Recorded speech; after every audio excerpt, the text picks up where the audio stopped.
Hello, ladies and gentlemen, boys and girls. It is us. It is LoreCrimes. How are you all doing today? Yeah, boy. We're living, fellas. We'd like to say they will be a Blood Angels.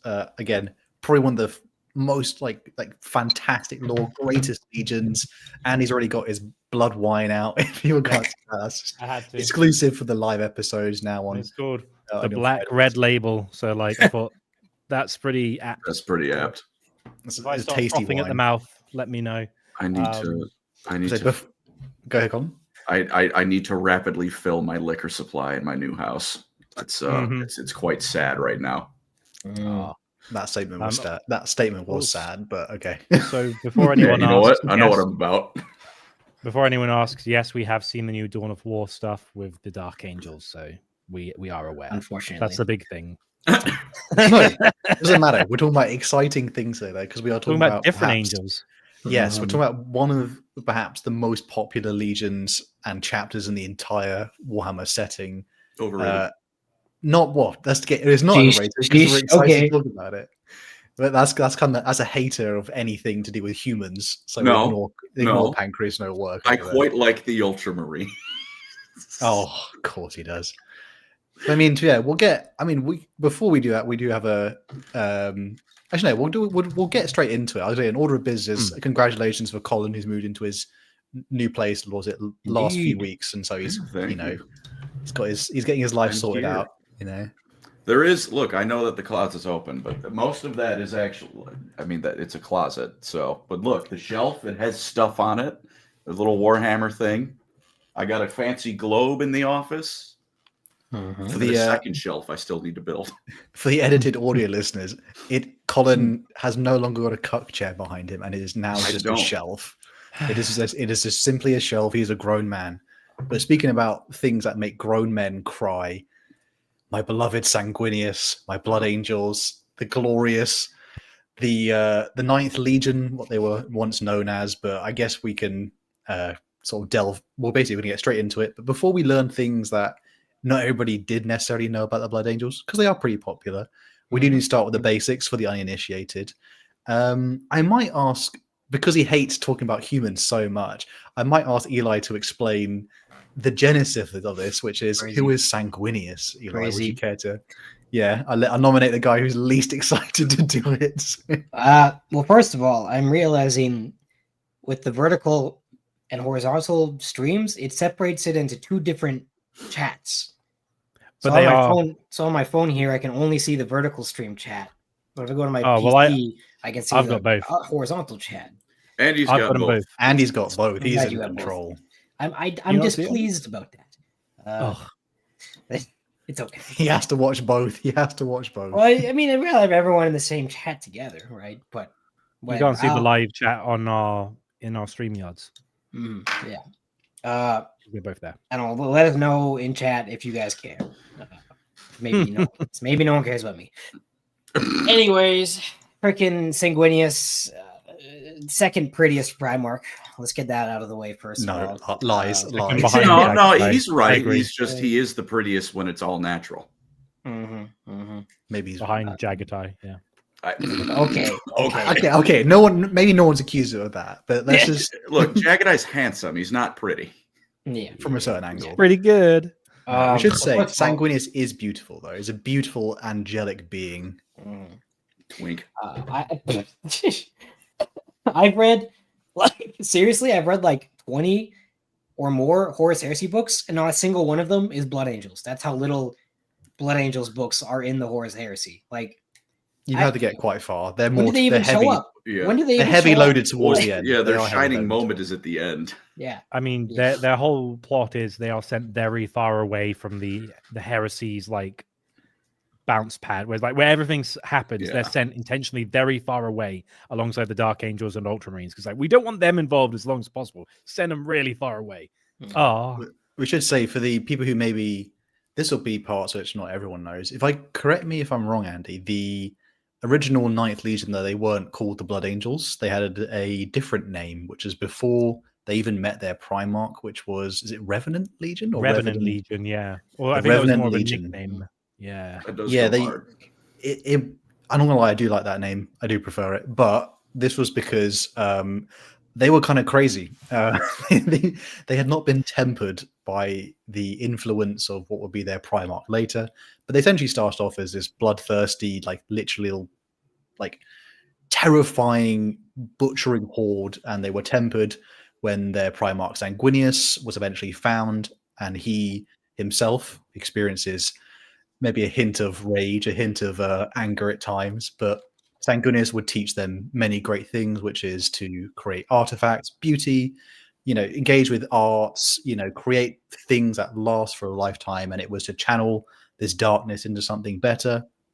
And then this will go on to form them as the Blood Angels, which are, again, their imagery is very much, I guess, is it Latin, you say, Colin, inspired? Like Latin, angelic, like Catholic. So Eli did make a very good point in chat. I was going to talk about Sanguinius, but then got interrupted. Oh. He just said, "Oh, he's pretty." There's more to come. Eli's a hater, so it's fine. I don't hate Sanguinius. I just don't think he's as pretty as Fulgrim. He has hacks. No, but Sanguinius is a very kind being. As much as he literally has angel wings on his back, he is a symbol that the Imperium would then go on to worship when they turn into the 41st millennium. But Sanguinius and its legion pretty much develop a good reputation throughout what would be the early Great Crusade era. This is stuff like that's mostly well known. And then the part, again, like summing it up very shortly, they were obviously betrayed in the Horus Heresy. They sided with the Imperium. They stayed loyal. And eventually, as is what is even old lore before the Horus Heresy was flashed out, Sanguinius would fall at the hands of Horus Lupercal. Pretty brutally, I may say. If there's a part maybe not everyone knows, is like there's some lore about like old lore where Sanguinius supposedly weakened the Emperor Horus's armor, whereas in the actual Horus Heresy, Horus just like beats him to death, and it's pretty brutal. But Sanguinius does give his life for the Imperium, and he knows it's coming, but he chooses to defy his fate, even though it does happen. Very sad. And forever, when this happens, the Blood Angels, I don't know if I want to spoil it yet, maybe because Andy's bringing it up later, but something goes wrong with the Blood Angels after the death of their Primarch.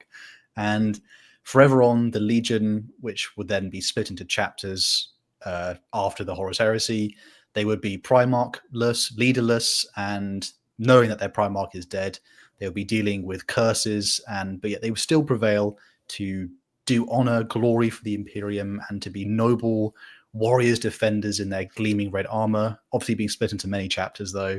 A diversity of thoughts and opinions would be developed over 10,000 years.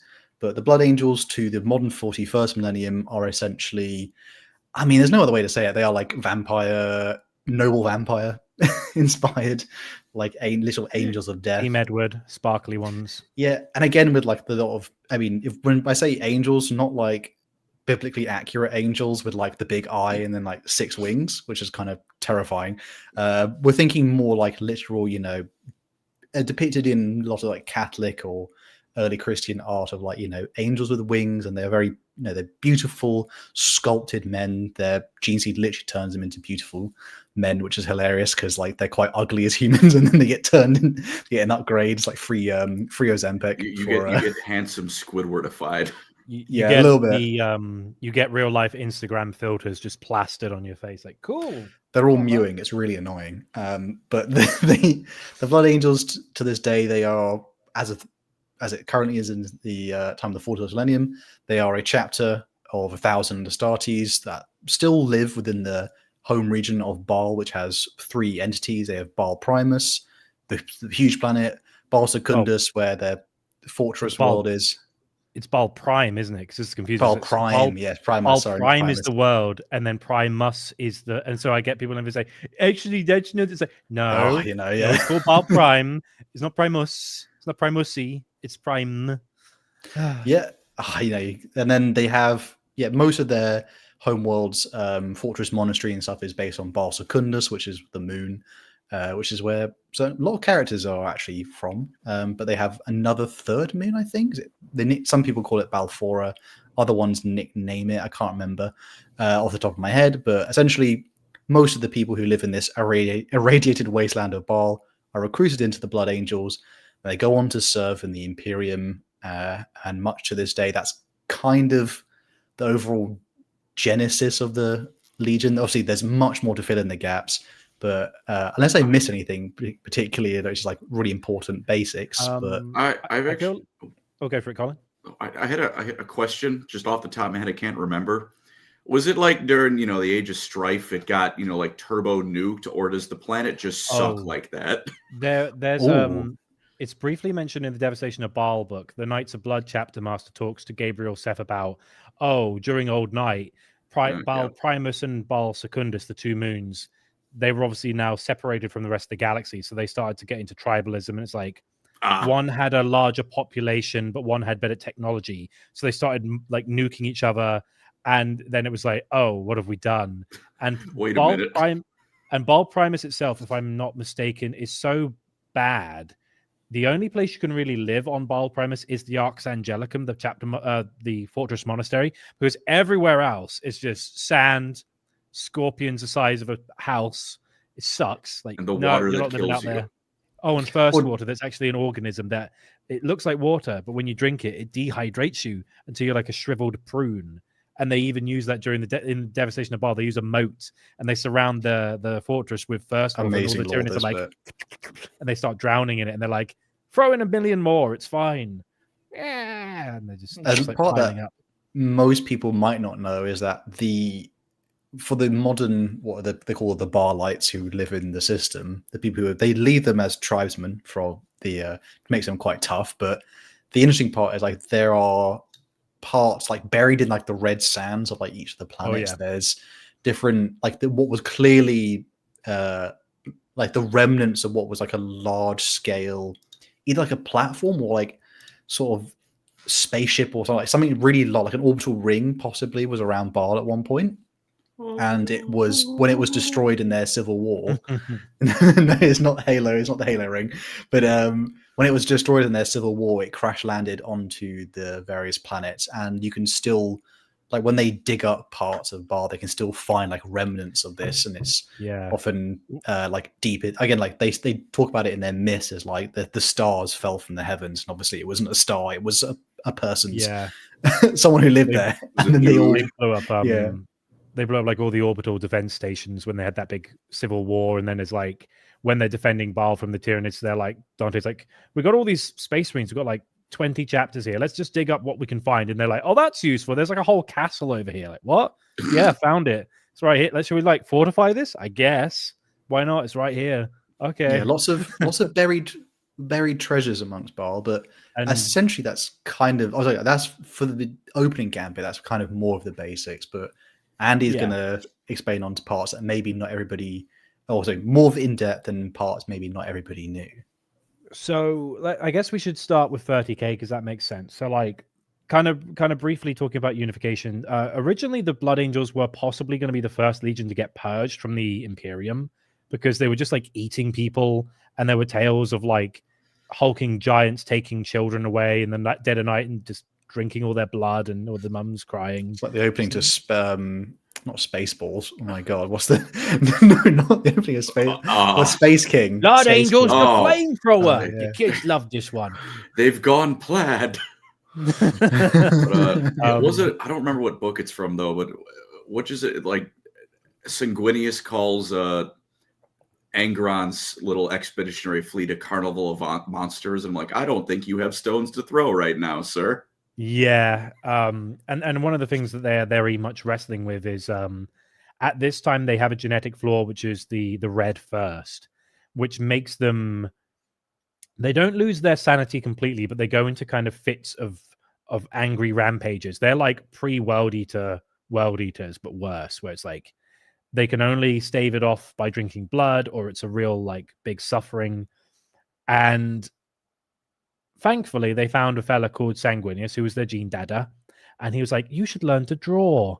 And so they did that instead, and that helped temper their emotions. But Eli, I know you only basically said like, "Oh, he's pretty." Is there anything else you'd like to mention about Sanguinius and what he was like? Yeah, give a compliment. Not anymore. I mean, I don't even need to be here. I guess like it's okay. I could just leave. No, don't be like that. Don't be like that. Rose man.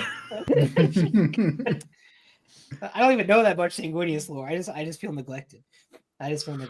Oh, we need to give him a big hug. I don't know. I've made like one Sanguinius video on my shorts channel out of 2,000 videos, and it was like 5 years ago. But he's pretty angel baby. You know what? I don't even know that much about him. He's pretty. He fought a bloodthirster.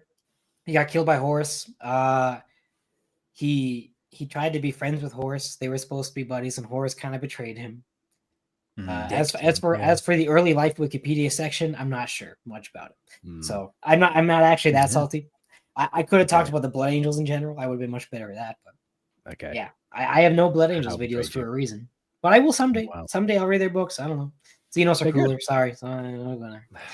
Actually, honestly, 40K Blood Angels are much cooler to me than 30K Blood Angels. Well, they do have the trouble in the Horus Heresy again. Like I said, they're put very far away, and their whole plot for like the first time they're introduced is, oh, we're gonna pit you against like Kabanda and all the demons of Khorne, and be like, come on, have a little chaos, It's yummy. And they're like, no. And there's like bits where Horus is the only Primarch who knows about the Red First, and there's bits where occasionally, like Raldoron or Ascalon, who's the guy in charge of the Sanguinary Guard, he'll be like, and then Sanguinius is like, oh, and then he'll just disappear and just be like, grab one of his sons by the with a garrote and be like, go to sleep, and he has to like, it's okay, son, it's okay. I have been dipping into 40K Blood Angels lore now that I have some models for them for like some 6th edition stuff. I like their characters a lot. I think they're the drippiest of all the chapters. They're very cool looking. They're up there with Black Templars and Dark Angels for aesthetics. Well, one of the reasons we got this Sanguinary Guard fellow I'm playing as who's gold is that they are the arts. They're like the theater kids of the Astartes. They're like we like painting. We make like cool bits of armor, and we like to draw things, and that's how they keep their rage intact. Because when that rage is unshackled, they're pretty messed up. And this is taken advantage by with Khorne during the Horus Heresy, where they're on this planet called Cygnus Prime. They get there, it's eerie, it's full of like dead things. There's like, I believe there's bits where they go into space and there's just like chaos icons made of like the combined skin of loads of killed enemies. Like they've just smushed all the bodies together and be like, let's make it into an 8-pointed star, like a balloon animal. And they're like, that's weird. There's some really cool set pieces in Horus Heresy. It is related to the Blood Angels, I swear, but at one point they do encounter an entire graveyard of like ships, but they're all made of bone. I mean, like it's as far as the eye can see, and it's considered like every ship that's ever like died because of chaos is basically recreated. So ancient ships of not just legionaries and humans, but like alien ships. It's just like crazy massive wall of it. Cool. So the Horus Heresy is some really weird things that the Blood Angels have to encounter. But my God, and they're like, this is not a good place to be. They're like that scene in Event Horizon where they see the death orgy, and they press and then Lawrence Fishburne. We don't need eyes to see. Yeah, we're leaving. I just watched that video like last week. I know. I saw on your. It was scary. Did you know that the ship is based off Notre Dame Cathedral, and it's all points, and the ship is where the pulpit is? Anyway, I sent you a video about that. But there's this whole thing where they're on Cygnus Prime, and they're being taken advantage of by. It's kind of like the Red First is a bit of like a warp anomaly, perhaps. Maybe it was Khorne who put it there in the first place. It's kind of up to interpretation. So most of the chapter goes crazy balls, and First Captain Raldoron's okay because he's like. Unfortunately, he doesn't really have any lore, even though he's in several books and he's in the Siege of Terror. He's just stoic Captain Man. Is this the guy with the model? Is this the jetpack guy? Or is that this else? Is the one who's got like the mohawk. Zephon, yeah, Dominion Zephon. He's the one who got very badly wounded. He was part of the Blood Angels have like host. 2 or 3 Horus Heresy models. Well, they got Nasir Amit, they got Raldoron, they got Zephon, they've got the guy with the mask. I can't remember his name. Yeah, Astacrone. Yeah. They got a bunch, but it's like most of them are side characters who just have like one tidbit. And Ralderon, even though he's in like a bajillion books in the Heresy, doesn't do anything apart from be stoic and is there. But he's all right. He doesn't go mental balls.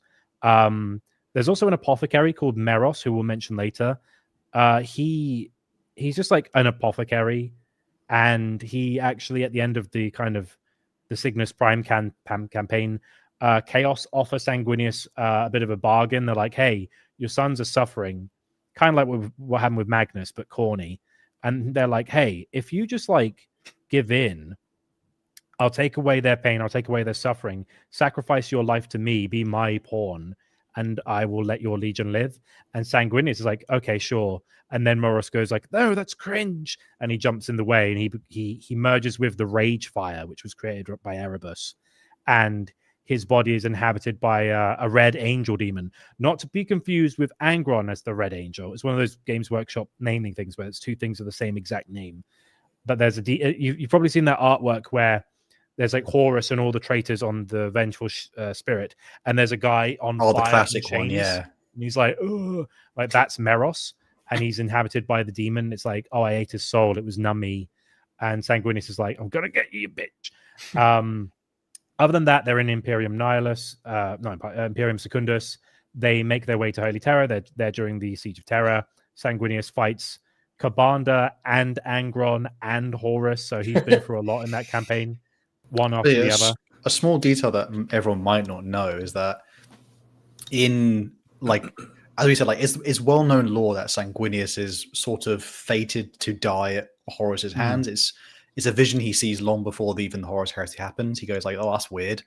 But I think a part maybe Colin and Eli might hate, which is the fact that basically Sanguinius was always going to die because he fights the demon Kabanda, the Bloodthirster Kabanda, wins. He ends up fighting Angron. He tears Angron's butcher's nails out of his head and he wins. But the wounds dealt to Sanguinius by Angron, even the Emperor senses actually they're fatal. So Sanguinius is, when he goes to board the Vengeful Spirit to like meet his destined death against Horus, he kind of knows he knows like he's going to die anyway at some point. Like his wounds are not healing. He's Randy from South Park, who's just like, I don't hear no bell, and he's just like, yeah. So he walks up to Horus as like a basically dead guy and just he gives it his all. Like, no, because when in the part where he does fight Horus, he like, because like the fact that he actually has wings is actually a massive advantage. So Horus is like lumbering and like enthralled with like, swelling with the power of chaos, but he's slow. Yeah, I mean, I'm not gonna lie, he's throbbing with the power of chaos. Horus is slow. So Sanguinius is using the fact that he has wings, like swooping, doing diving attacks. He knows he's not gonna like make it anyway. So he's giving it all he's got, and then at one point Horus goes, I was just toying with you to lure in the Emperor, and now the Emperor's coming. I've got no time for this, because he keeps trying to. The part that, again, because not everyone gets to this point necessarily in the Horus Heresy, Horus basically wants Sanguinius to join him even still, because he's kind of mad. He's gone a bit like his brain does. He keeps talking to people who are dead. So Horus has just gone mad with chaos. Well, that and all the Primarchs he had were the shitter ones. Yeah, that's true. And then so not everybody knows, like, you haven't got to that part in the Heresy. Not everyone knows that Horus was still trying to convince Sanguinius to like join him. And when he sensed the Emperor was coming, he's like, I'm sorry, I don't have time anymore. And he just grabs Sanguinius and just starts beating him and then Sanguinius, like, his body is utterly broken.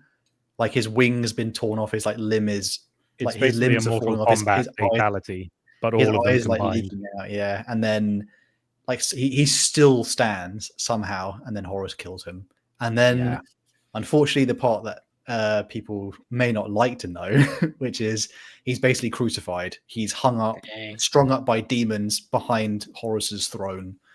So that's what happens to Sanguinius as his fate, and Sanguinius dies. And then Emperor says that infamous line, look how they massacred my boy. And then he cries. But before we go for it. I know, I say like, and then this would give the death psychic scream of like Sanguinius's death gives way to the Black Rage, and I guess we'll leave it at that for a moment. Barely related nonsense. Oh, go for it. Yeah. Has anyone checked their YouTube like recap thing? Yeah. No, who does that? What? I've never Out done of curiosity, I want to know what it friends says. would do it. Yeah. I got the most apocalyptic one I could have ever received because the soundtrack started with a JoJo edit, transitioned into a Miku song, and then it was like, yeah, the most watched content you did was Dead by Daylight content. I'm like, yeah, I gotta kill myself. I've got a problem. No. It gives you like a Wojak name as well. Yeah. If you saw that, like a Wojak type. Anyone think- Self-improver. But the song edit was called Crucified, which is why this came up. It Oh wow! pinged my brain. Does anyone notice that Dagoth Earth kind of looks like Dante with the mask? What the Uh-huh. Anyway, before we go any further, should we go Touch on my through? balls. Should we go through some donations? We got about 20. So, Oh my god, guys! Thank you very much. Thank you, Paralyzed Thank you. Tortoise, for becoming a member. Thank you, brother. Remember to tag me in the Discord, and I'll add you to the Ivory Tower members only Mhm. Discord channel. Donkey Man USA 6364 $5. Stream late due to how goony to sanguineous. Brackets. So am I. Fair enough. Every time. Fair enough. Yeah. Andy, I think this is for you. Blood Angels have a long history of Marines with short history. From Andy will wear a green hat in 4 weeks. Okay, Now you. I will. It's coming. It's coming. Zyko the Psycho. Cool Is that- name. Oh no, I thought that was Alexander Anderson for the profile pic at first. 5 Might be. pounds. Thank you. First time super chatting. Previous episode seemed to say I should insult you so. IDK what's being said, but Colin is wrong. Wow. I didn't even have an opinion yet. Thank you very much. I did. Sick. Uh, Bertoni is good. Yeah, got him. Wow, that's crazy. Biggest clip that. Biggest Squiggin 4482. Thank you very much for the 2. Greetings from the long vigil, 185 hours in voice chat. Shout out Yes. to the Discord. Yeah. Yeah. And join the Discord. Oh, it's up to 189 now. To join the Discord to fight the good fight. And go for 1,000 hours of voice chat. Don't tell them to do Nonstop. that. Too late. Yeah, sure enough. Yeah. Another one. Nomius Thank Chomsky you, for Nomius. 1 month. Shout out from the 189-hour voice chat. Nice. You guys are insane. That's crazy. Exart set member for 3 months. Thank you, brother. Congratulations Thank on the new place, Colin. Thank you very much. Biggest Squiggin 4482. Thank you for the $5. The Miku plushie in the cuck closet. Yeah, can we see is there a Miku plushie back there? Yeah, there is. Sure. I'll go for that. See, it's right there. brother. But you see, that's not I can where vaguely that's see not it. what goes in the jar. What goes in the jar is the Terraria Dryad figurine. Yeah, that's Wow. the true love. That's the true love. Not right the there. gamer jar. Nah, she's going in the gunk jar. Is there a big enough jar to contain her? What other horrors will the closet hide? I guess we'll have to find It doesn't out. really does it- have any horrors. It's got like cables. It's got Master Yeah. Chief next to Miku and a Warhammer thing. Is Just that, like that. is that a neon sign for the Warhammer? Is that light lit up? Or No, is it doesn't light like up, that? but it's Okay. just like that. Reminds me of the Reddit horror story where the girlfriend found under her boyfriend's bed a jar full of all of his like toenail clippings. He can't Ugh. can't I talk mean, about it. that's still only second to mom finding the piss drawer. Truly, truly. Incoming backup for 30 squigglies. The real reason Blood Angels got the Black Rage is because it replays the moment Boingob got cooked. Yes. And the Red First is a psychic echo of his hunger in the moments preceding the jump. All hail ye. All Thank you. hail. Incoming, right, incoming damn backup is Boingob's #1 guy Yeah, Mm-hmm. since day one. He's the day one Boingob. he's the reason we know of him. Yeah. Yeah. Is that at Vicaricado? Oh god. Is the Arcado? Viciarcado. Thank you. 40. I'm sorry, I'm dyslexic, guys. 4096. Happy birthday, Colin. Thanks. It's still not It's his been going birthday. for so long that it is now, only a little over a month till my birthday. So Wow. Well, one for you, Eli. Angry Homunculus, thank you for being a member for 6 months. It's very cool. Eli, did you hear Dawn of War 4 decanonizes War of Secrets? How does it do that? I'd be How? quite pleased if it did do that. I don't know how it could possibly do that, but I'd be happy if that's true. I It's hate a terrible. can we terrible retcon book. Battle of the Abyss? Recon what? Shalaxi's megalomaniacal ripper in a min Vulcan versus Sangi, who's left after a week. Vulcan, he's perpetual. He's got stamina. He got beat the stamina. Magnus. He beat Demon Magnus because he just couldn't die. Everyone beats Demon Magnus. That's spirit. It's like Demon Anger. 2 Space Marines beat him. 3 Space Marines beat him. Yeah. Jaiko the Psycho. That's a cool name. Became a member. Cheers, man. Thank you so much. Thank you very much. Thank you. This is for Colin, though. Shalaxi's megalomaniacal gripper with the 2 CA. How has Colin's new setup aged him even more? I don't. How old are you, Colin? 26. He's not that old, bro. Fuck off. No, Miss Chomsky. Thank you very much for the 20. Thank you. Hey, guys. Hope you all doing well. Eli, I've watched your video from Paradise. Thank you very much. Now I want to see more. Really great video. Colin, I hope you are doing well in a new home. Shout out to Summoner for holding VC alive for many hours. True, Summoner's the #1 guy in there. King. Check out Paradise on YouTube for the best battle report you've ever seen. Unironically, probably a true statement. Okay. I'm honestly not gonna lie. It's really unsettling when someone pulls out something with really good production because you're just like, bruh, I know this person. It's really like, shit, that you?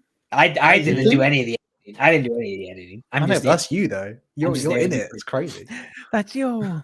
Hello, Fox. Ash Fox for 10. Stream late from gooning to the devastation of Baal. Can't blame Hal, though an entire planet became homeless. Pretty hot, not gonna lie. Thanks for being great, guys. Khan is the hottest Primarch, though not even close. True. Wow. True. It's confirmed. At the Sky Buy for $10. Long time jerker, first time buster. Appreciate y'all. Helps me get through these 12-hour janitor shifts. Also, fun fact: the Horus audio book files add up to over 75 gigabytes. I'm not reading all that, bro. If you don't want to read all that, just go watch Lodcast. Me and Andy. Well, fun fact: I'm going to be hopefully putting a video out this weekend, which will be 175 gigabytes. So we will see how that goes. Alan became a member as well. Thank you. Thank you, Sky. Thank you. Nox 9086 for 5. My Spotify rap says that I'm in the top 3% of your listeners. Anyway, here's my first donation. Thank you very much. Thanks, man. Thank you for the support. I like really appreciate it. I like the pumpkin PFP with the tie. We are indeed on Spotify. Oh my god, it's getting closer. Andy will wear green hat in 1 week. 1 week. €2. It's 1 week. YouTube's buggy again. Sanguinius #1 husbando. So it's next week. Okay, well, next week I'll wear a green hat. Cool. No worries. What? Donkey Man USA with the $2. They put the Miko in the Manta Jeep. Have none of you seen that? No one knows what he's referencing. It's just like it's some stupid clip. I mean, it's just like an old Halo 2 commercial, or maybe Halo 3, where it's like Mountain Dew cross promoting. Oh, but it's just this dude voicing it over and like going like the Manta Jeep in the shoulder. Yeah, it can't be any worse than what's his name from Parks and Recs doing that whole was it Halo 5 trailer where he's like the scribbly chief. And they're like, won't loot boxes affect the balance? Like, shut your chili hole. And you're like, shut up, you. It's bad. Can we please get celebrities out of the trailers for games? I don't like that crossover. True. The ones that we can have are like the ones that aren't just for celebrity voice budget, you know? Yeah, Kiefer Sutherland in Metal Gear Solid 5. What a waste. What a waste. Keith David? Good. Keith or Sutherland? Yeah. I don't know about that one. He literally had 10 lines of dialogue. Isn't there like a video of him just like randomly like tackling a Christmas tree in a hotel? Probably. Well, like maybe. Look, that's what I remember of him. If your product has J.K. Simmons in it, I'm hyped because he's good at what he does. But he's a deserved celebrity role. And he was in Think, Mark. Think. At Marvin for £2. The Queen or the King's pounds. Oh my god, I still say the Queen. I will not forget Colin for the worm prostate exam. Wow. Those who were no, that is not what I said. Remember. That is not what I said. It was not an exam. No. Wow. It was very funny though. It was very funny. My life is a weird one. Biggest Squiggin 4482. Master Chief inside Miku. Crazy ship. Crazy indeed. And the last one for now. Who would like this last one for now? Your cervix, aka Chris Topher. Thank you for the $2. Colin, is your hair migrating south for the winter? Is that the compliment of the beard? Or is that a compliment or an insult? I can't tell. I'm assuming an insult given you all. And one last one from Neon LF Graves for 5. Can you bring Chrono the Harlequin as a guest for the review of Legion on LaunchCast? Can't do that, I'm afraid. We've already done it. Me and Eli. So sorry. I hate to say this, guys. We're actually, in terms of recording, we're quite far into it. So. Like episode 12 or something. It's going quite well. I'd like to just really quickly shout out the man who said Taco of Terror. Colin looks like he lives in the mountains. This is like the second time. I got that, and then I got someone the other day who just asked me, do you ever not look like white trash? Wow. Unbelievably rude. Wow. I still get Mr. Beast. Yeah, but you do look like Mr. Beast, so Mr. Beast. He looks like me. I'm older than him. You are older than him, I think. Wait, you didn't get called white trash at least. I feel like I think Mr. Beast is like 27. Yeah. Oh my god. Yeah, he is. I still will not forgive him for when I left my flat in Wembley and there was just a big banner of him with that dead-eyed smile trying to sell me Lunchables. I'm like, get away from me. But yeah, so we talked about Horus Heresy stuff. I guess we should now cover a little bit about 40k. 40k, they are like Blood Angels are like one of the best Space Marine chapters because they have a few things going for them. One, they've got gold armor, which is pretty cool. Two, in the sanguinary guard, we should say. Yeah. And also captains like Tycho had gold armor as well. But they also have Commander Dante, who is supposedly the oldest Space Marine who's not in a dreadnought, which I will cover later as not being true. But he is like one of the oldest. He's like 1,000 years old. He's a millennium years old. Man seems some shit. He's like every day he wakes up and is like, I just want to die. You're like, oh, Dante, you poor man. A weird discrepancy with Dante. Everything he's depicted in, he's got like gray hair, but in the book he's got jet black hair. What's going on with that? I think because they think he's an old man in terms of features, don't they? Because I think canonically the Space Wolves are the only ones who are allowed to have gray hair, but then you've got Lysander from the Imperial Fist who also has gray hair. It's like this doesn't work. Doesn't work. Well, I know the law reason for this, which is that supposedly because when they were obviously gene seed comes from Primarchs, the seed from the daddy, as they say. Oh god, I hated that. But you choose to say these things. Yeah, I know. My life is a waste. I'm breathing this air. I'm stealing air from people. Gosh, no, I'm joking. But, pull back. Too fun. Me versus Rogue. Don't worry, we'll get him next time. Back on point.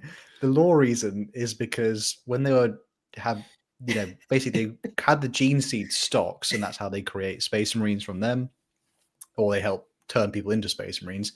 Essentially, it's a copy, like in the 41st millennium, it's a copy of a copy of a copy of a copy. So despite being able to turn people into Space Marines, it's not quite as pure as the stocks they had in the Great Crusade. So that's why what were coined Firstborn Marines, or before the Primaris, the Astartes basically did age at a much faster rate, or they weren't as immune to aging as something like what would be a Marine of Chaos who's straight from the 31st millennium.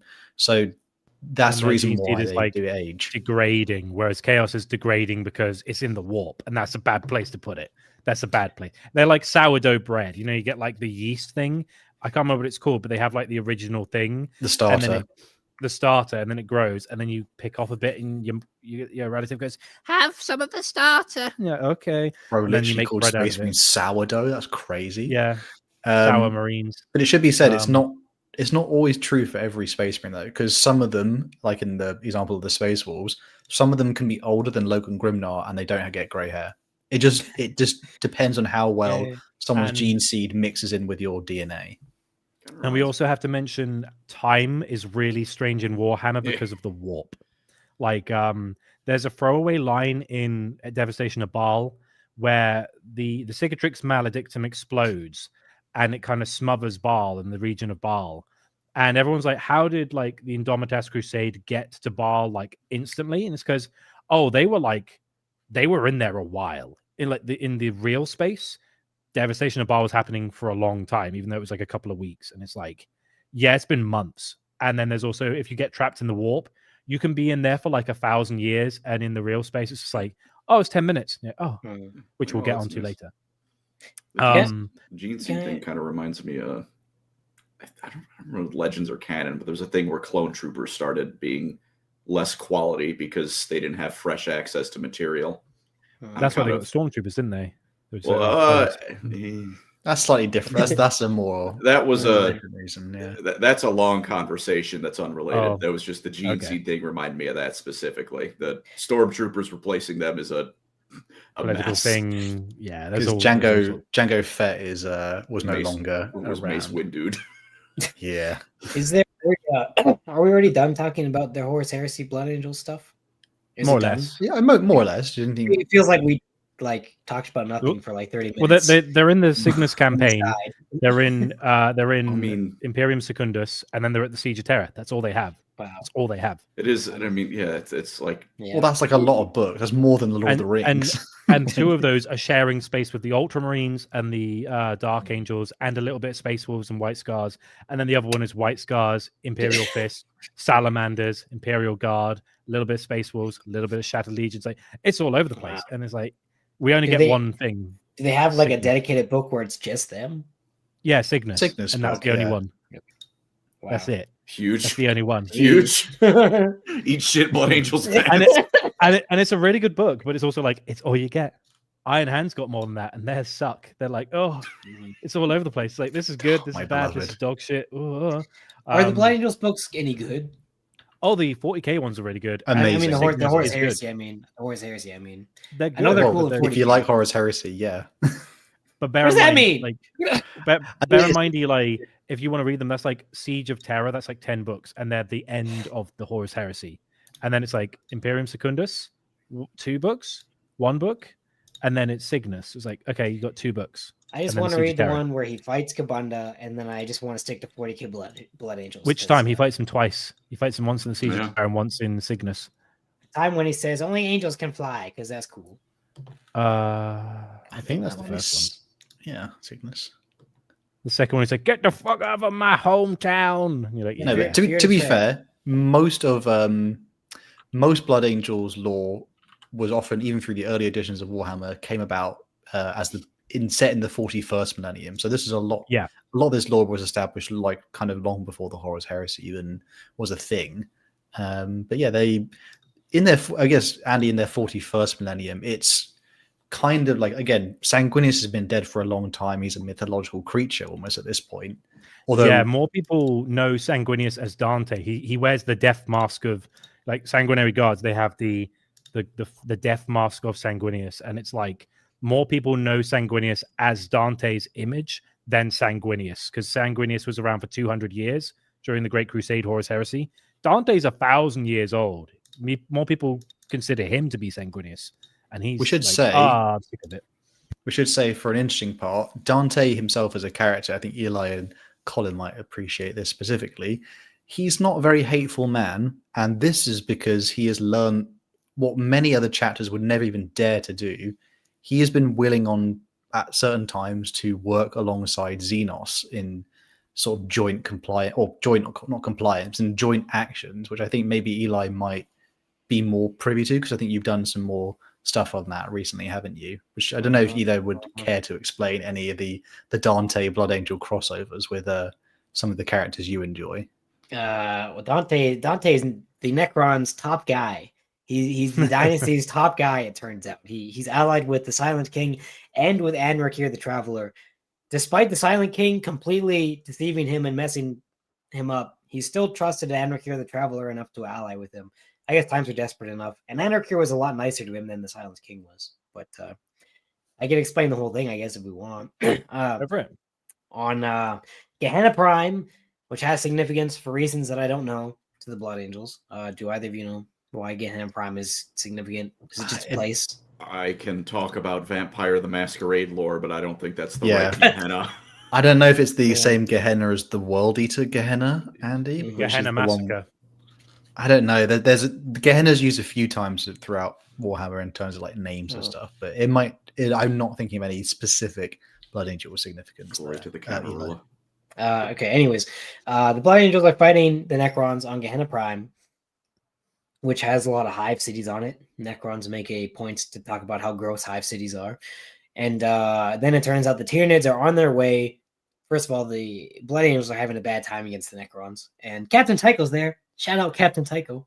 He's really cool. He's in no books really, other than one small one. But he's in a few bits, but yeah. He's still the coolest character ever because it came about from narrative tabletop fun stuff. Yep, and he looks really cool. His model's awesome. Anyways, they're fighting. Necrons are coming in a war meeting with Dante and Captain Tycho and a bunch of sergeants.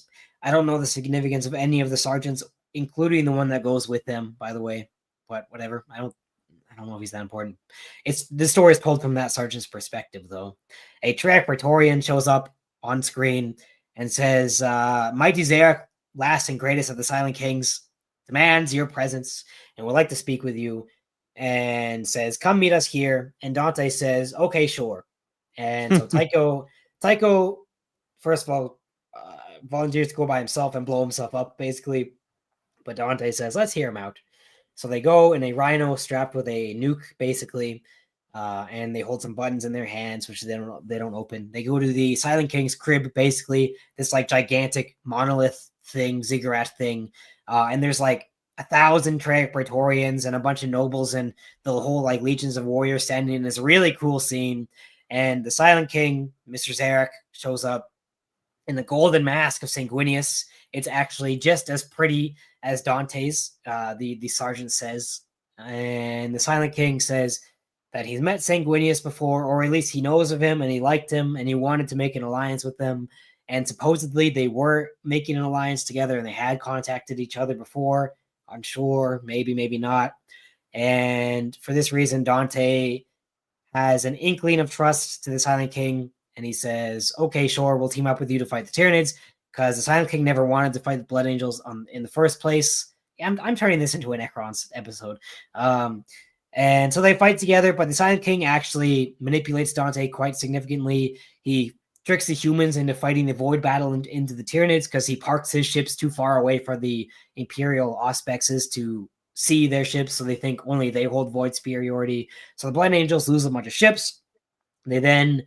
the Necrons give the Blood Angels the honor of defending the hive cities, which actually has very little tactical benefit, but it causes the most casualties. So the Blood Angels take way more casualties than the Necrons.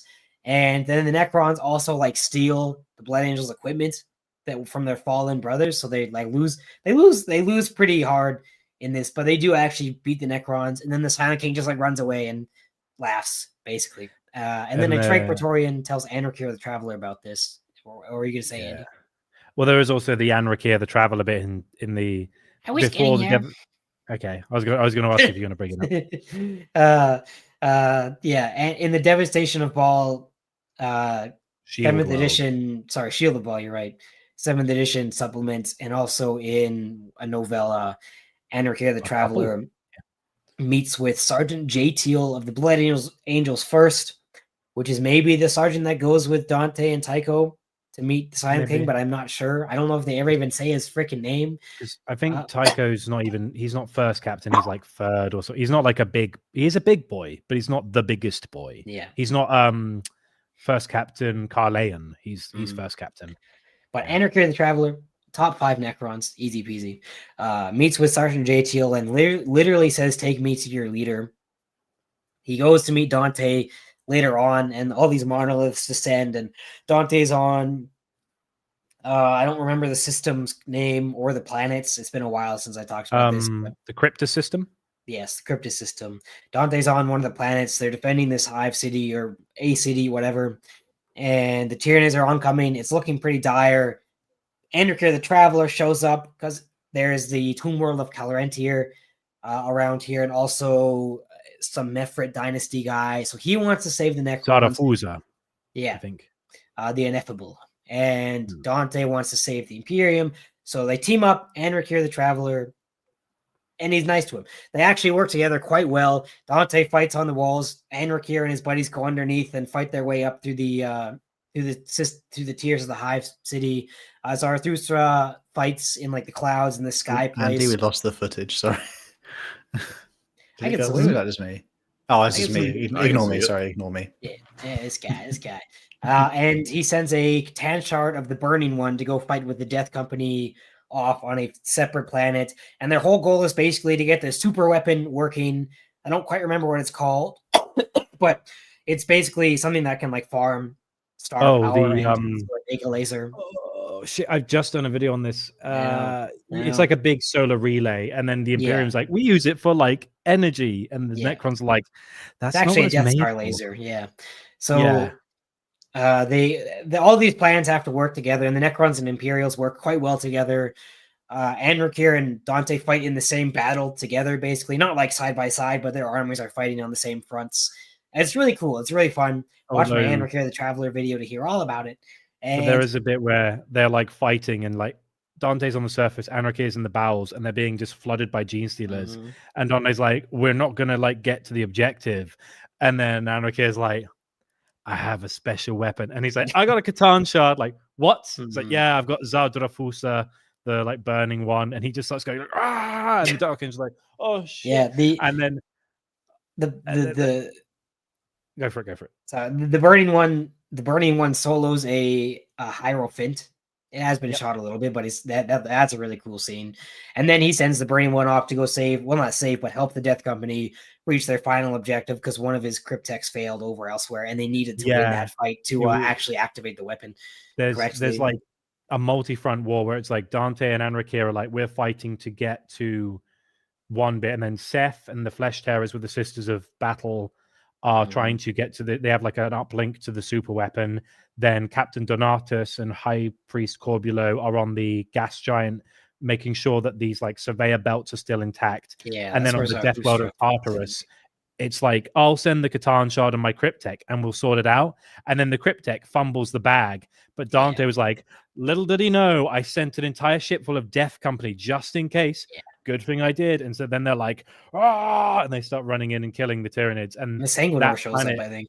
And the Sanguinor shows up. And then like there's a bit where one of the Death Company is dying, and his last dying moments, he's like, it's my dad. Oh, I'm so happy. And then he dies. And then like, while the Death Company are looking for the like controls to shoot this, because they have to blow up the sun in the system to completely destroy the Tyranids, like in the billions. And then they'll use the planets as shelter from the rays when it blows up. But then like the Catan shard starts like charging the super weapon, bringing it back into orbit. It's like called the Maglivarium or something like that. And it is. Yep, it's something like that. And then he uses the burning one to charge this thing, and then they shoot it. They kill the Tyranids. And they kill most of the Tyranids, and then the Necrons are like, we're just going to bounce. And Dante's like, bitches, they always do this. And it's enough of, they kill enough Tyranids so that Ball survives the oncoming. Well, they stole the Tyranids by a few months by killing a few billion, because like Leviathan, instead of doing like first Tyrannic War, you've got Behemoth, it goes like a sledgehammer. Kraken, it's more subterfuge, very spread out. Leviathan goes like a multi-pronged assault, so it's like Tarsus Ultra with Uriel Ventress, Shield Worlds of Baal in the Crypto system, then another one around the Maelstrom to go for Baal, and it's like it's all sorts of attack, and it's like we just killed like 10 billion Tyranids, and it's like we are not slowing them down. There's another tendril working its way around, and then the devastation of Baal happens. One could say you have Enrique the Traveler to thank for you still having a Blood Angels chapter. I mean, just maybe. No, because the Necrons woke up and they realized we can't do this alone. We need the Blood Angels, which sounds to me like they both needed each other. They both needed each other. I say, and then Enrique and Dante looked at each other in the eye and they kissed. Yeah. And it was really with what lips? Lips on grinding metal. They figured it out.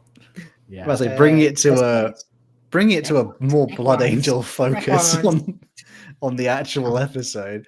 By the time we're getting to like essentially the 41st millennium, the Blood Angels have been like a depleted force, as in like in terms of they've been spread out much across the galaxy.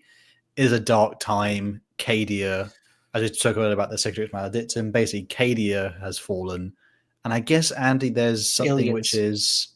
Did you have any Blood Angel Civil War before that, or did you want to do? Well, prior to the devastation of Baal, there are a few Yeah. interesting things. One of them being, if you read the Blood Angels Omnibus, which is really good, because it's by James Swallows again. It is by James Swallows. No. How did you guess? How did you know? And it's really good. POV character is Rathan the Ready. He's just like a Blood Angels sergeant. He's pretty good, capable Astartes. He kind of looks a bit like Keanu Reeves. And weirdly, he has a brother. And I don't mean like a brother. He has like a biological brother who's also a Blood Angel called Archeo. And they get on really well, but there's a point where on the battle barge Belus, Dante is like, oh, we've located the lost weapon of the Primarch, the Spear of Telesto. And the Spear of Telesto, if you've seen any Art of Sanguinius, he's got a spear with like a kind of teardrop tip. It's white. And that's like one of his like most iconic weapons, and it was lost. And Dante's like, we found it. The orcs have it, because of course the orcs somehow found it. And so for a decade, Archeo is on this expedition to try and find it. And they managed to get to this world called Evangelion, and they kill the orcs. Anime. Yeah, anime. Oh, I haven't seen it. Neither have I. I just said it's got a bleak ending.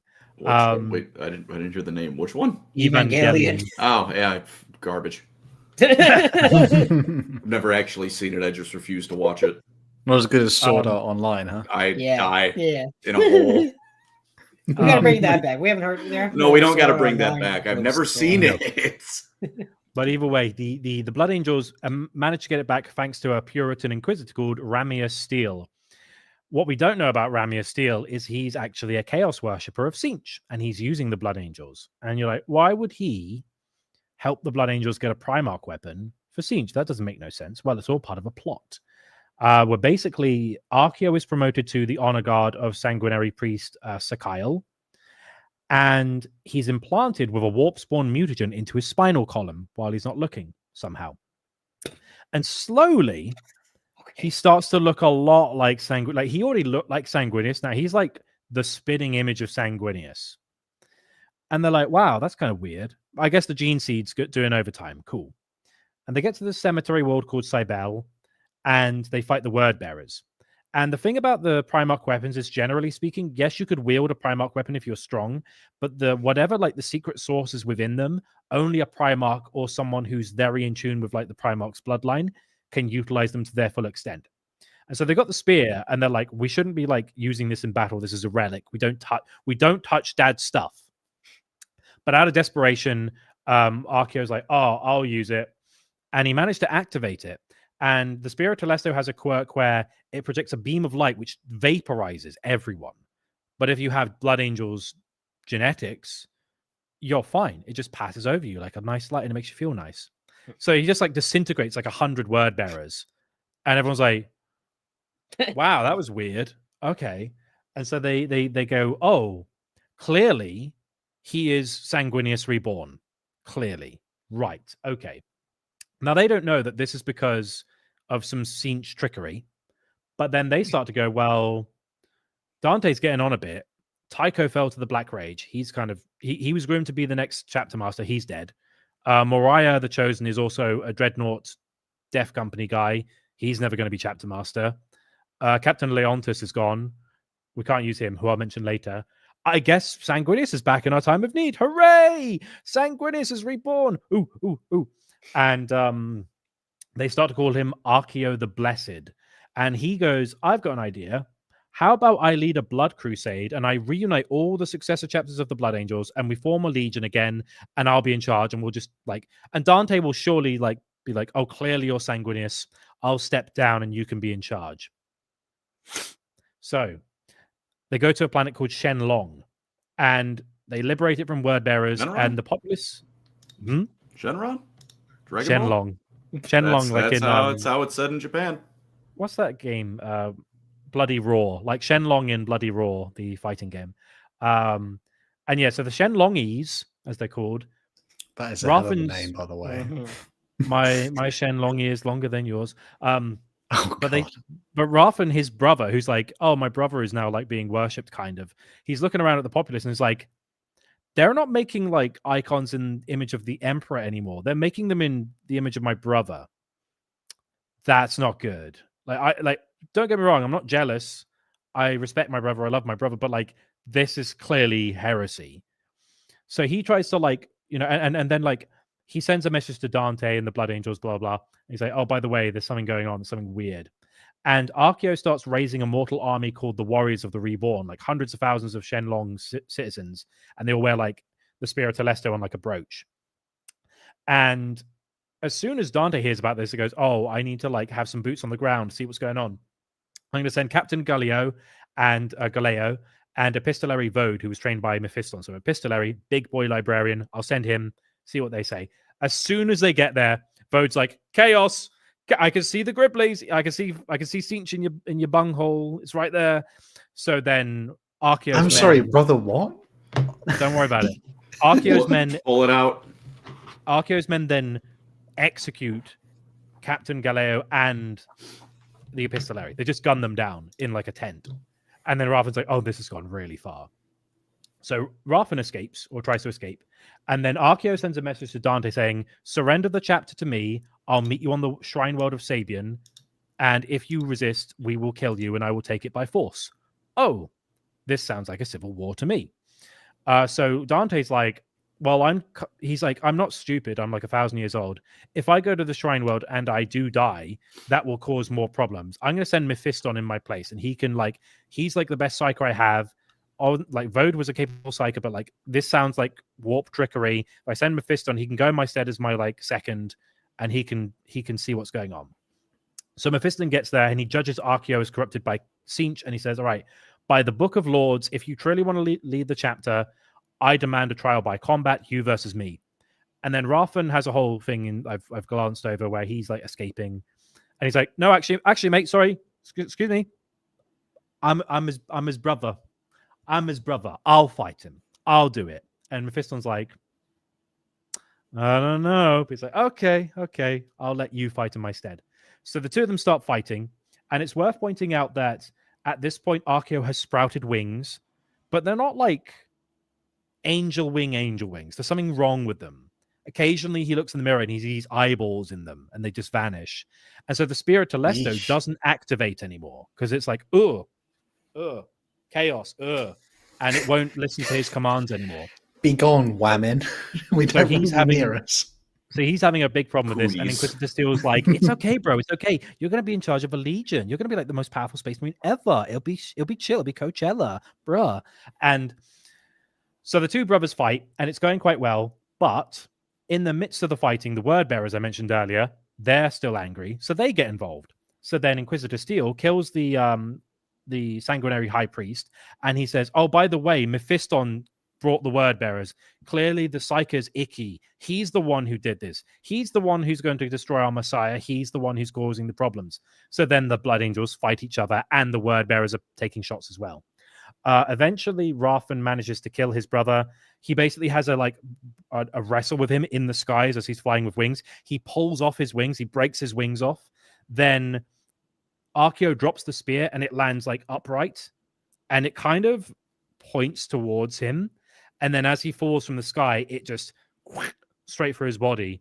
And like Rathan's got a jump pack, he's okay. And then he realizes his error and he's like, oh, I'm sorry. The spear's like purged the chaos corruption within me, but I failed everyone. Please forgive me. And he's like, only the Emperor can forgive you, but for what it's worth, I'm sorry as well. And also a weird fact, you know that Mephiston fell to the Black Rage during the Second War for Armageddon, and he got over it. He falls to the Black Rage again in this book, so he goes for number 2. Rathan also falls to the Black Rage, but Rathan picks up the Spear of Telesto, and he manages to activate it somehow. What? Is he a true son of Sanguinus? So the Black Rage is driven out of his body, and then like all the Blood Angels are like, and they're like fighting each other. They're like eating each other's faces. That was my like homage to that amazing meme of like Joey Diaz and Joe Rogan talking about gorillas. But like chimps eat the fuck out of monkeys. Yeah, that one. Yeah, and it's like, and then Rathan gets to Mephiston and he unleashes. He chucks Archeo's body off a cliff, and he's like, "There's your Messiah. He was my brother, and I loved him, but he wasn't a Messiah." And he uses the spear, and it cleanses the Black Rage from Mephiston and all the Blood Angels. And Mephiston's like, "Oh, that was quite impressive, bro. I'm going to see if we can get you to be 6th captain. And Rathan refuses. He's like, no, I'm fine as a sergeant, thank you. And instead, he becomes like the student of Mephiston, and he's not a psyker. But the two of them for the rest of the omnibus have like a really interesting relationship. It's like, who's your new intern, Mephiston, Lord of Death? And he's like, he's a guy I met. And all the people are like, wait, you're like being taught by Mephiston? You're not a psyker. He's like, don't shut up. I'm cool. And I like their relationship with a blade. It's fine. Yeah. Vitardis. And so like I like that because Rathan's a really cool character as well, and there's more for his stuff. He meets Astarath, and Astarath is all like, what do you mean you got cured of the Black Rage? Like Mephiston? I don't like psychers. And he has like a whole like trial where he tests he tests him out and stuff. It's quite funny. But before I talk about the next little bit of stuff, should we do some donations? Yeah, before we get any further. Yeah, because I got some more stuff. Thank you, chat. Thank you very much. Thank you. Doggy. Doggy.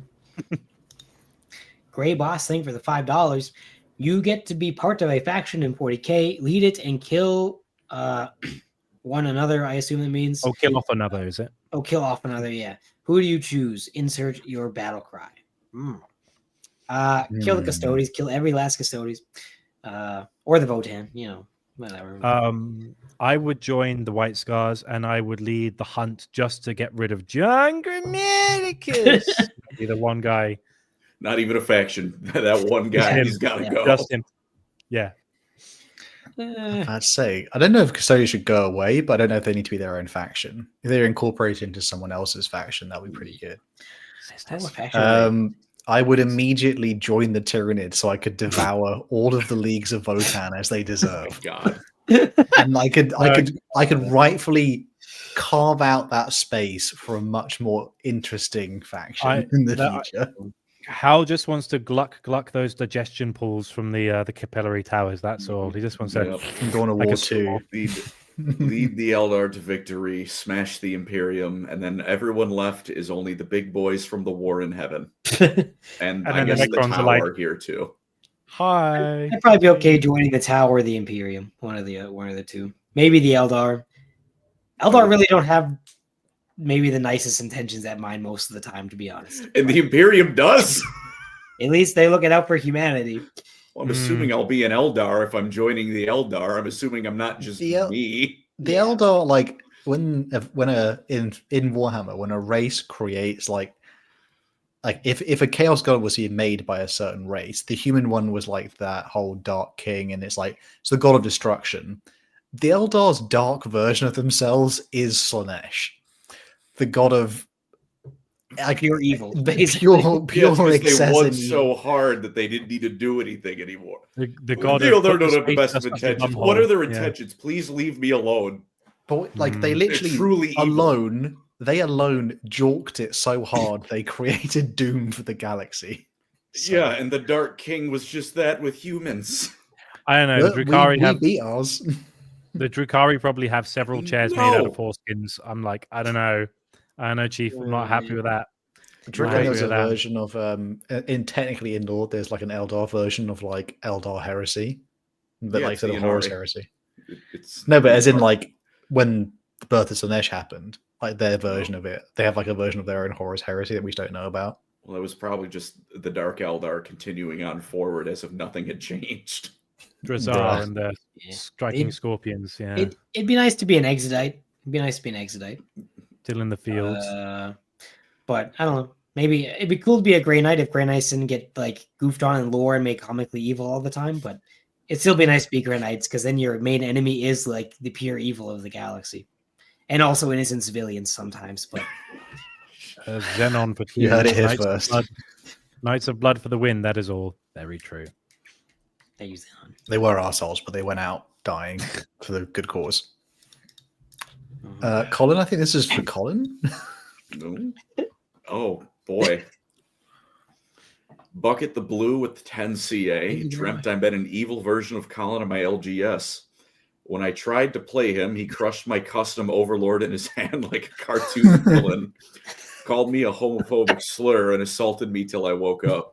No, that's real, Colin. That's real, Colin. No, that just happened, man. Wow. That was like last week, right? Yeah. More memory unlocked. Yeah. Same wavelength.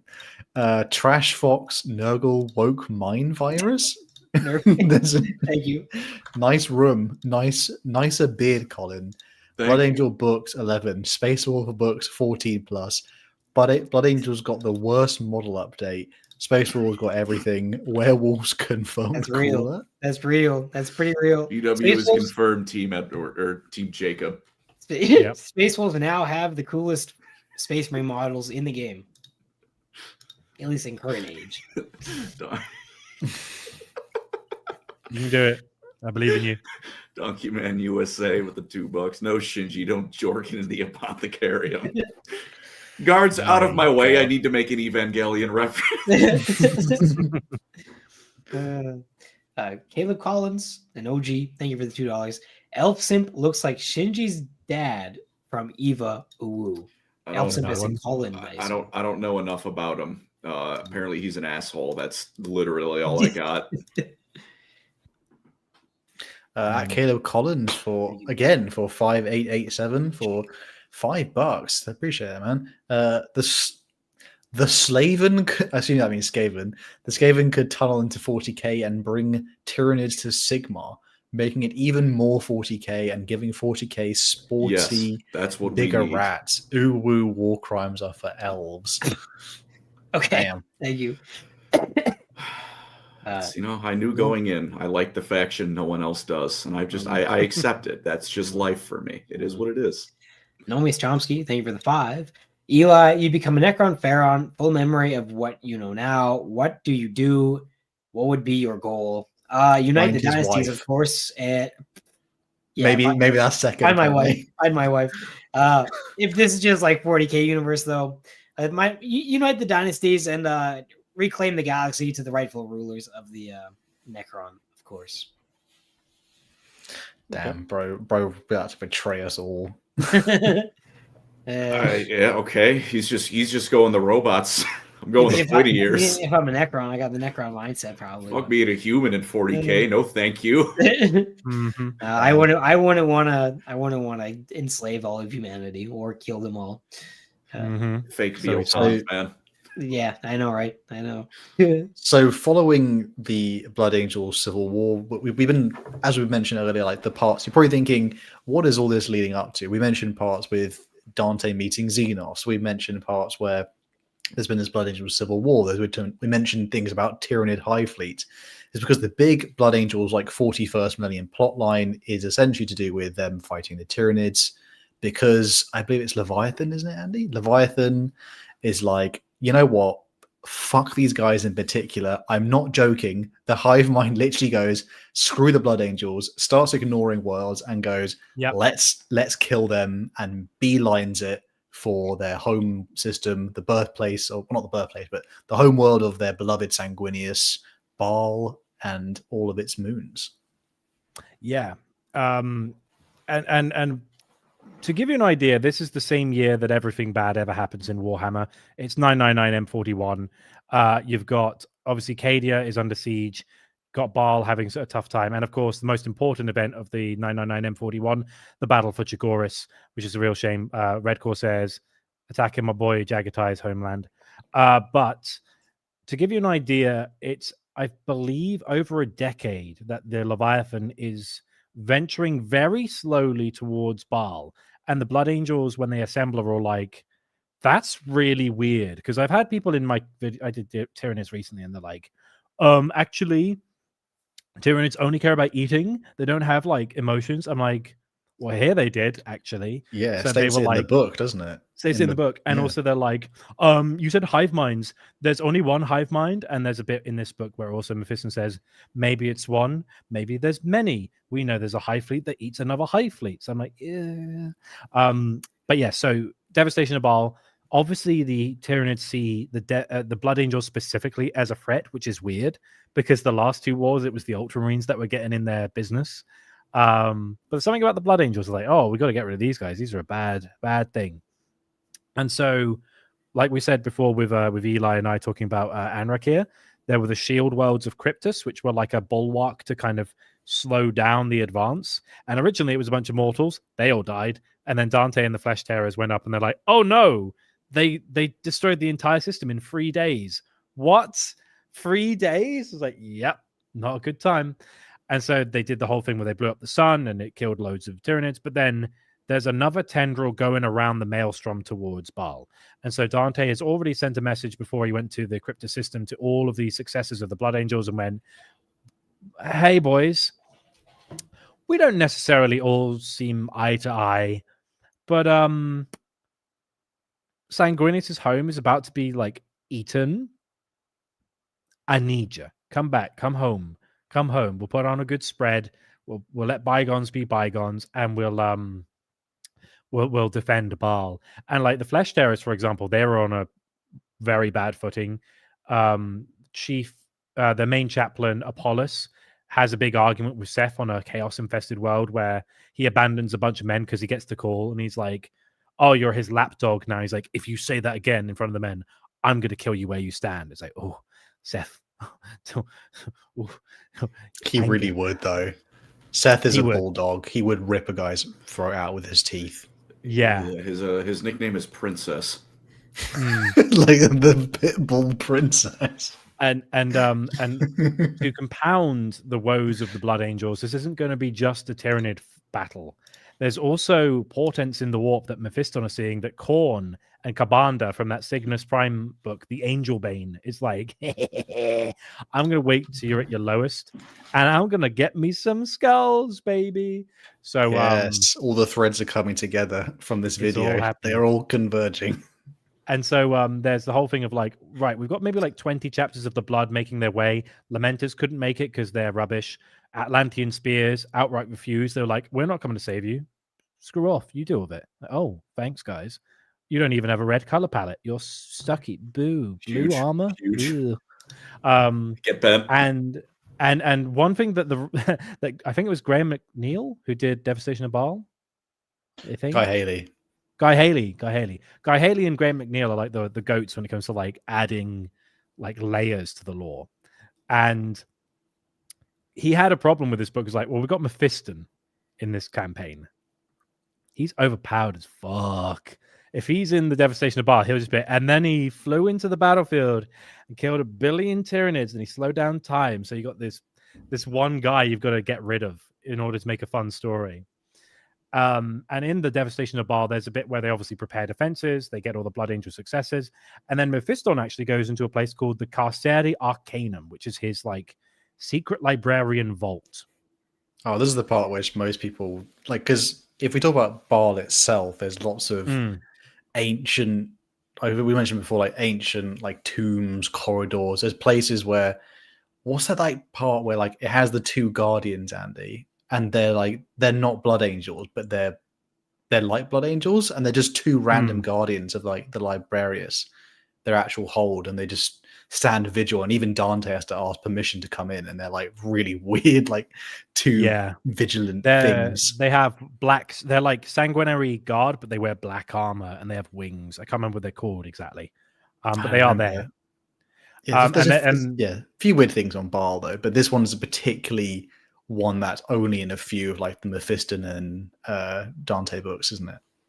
Yeah, and so Mephiston's like, oh, I've been having a dream in my coffin, and I got a bit like there's like a passage where he kills all the serfs when he's in like a kind of dream state, and he wakes up and all the attendants are like, more wine, sir, and he's like, and he just kills them all, and then he wakes up and he's like, what have I done? Not again. And he's like, oh, I saw a vision of Kabanda. That's not good. He's like he's like Khorne's number 1 guy, well, number 2 guy, but that's a different story. So he's like, I need to confirm this is going to happen, because if I ignore this, we're all doomed. But if it's not true and it's just a trick, I'm going to be chasing my tail. So he goes into this this kind of crypt where it's like you've got the librarian, and then there's like another layer. It's called the Carceri Arcanum. And inside is all the weird stuff they have. Like they've got a sword that can kill any being, but if you use it, you will instantly get the Black Rage because it's cursed. Cool.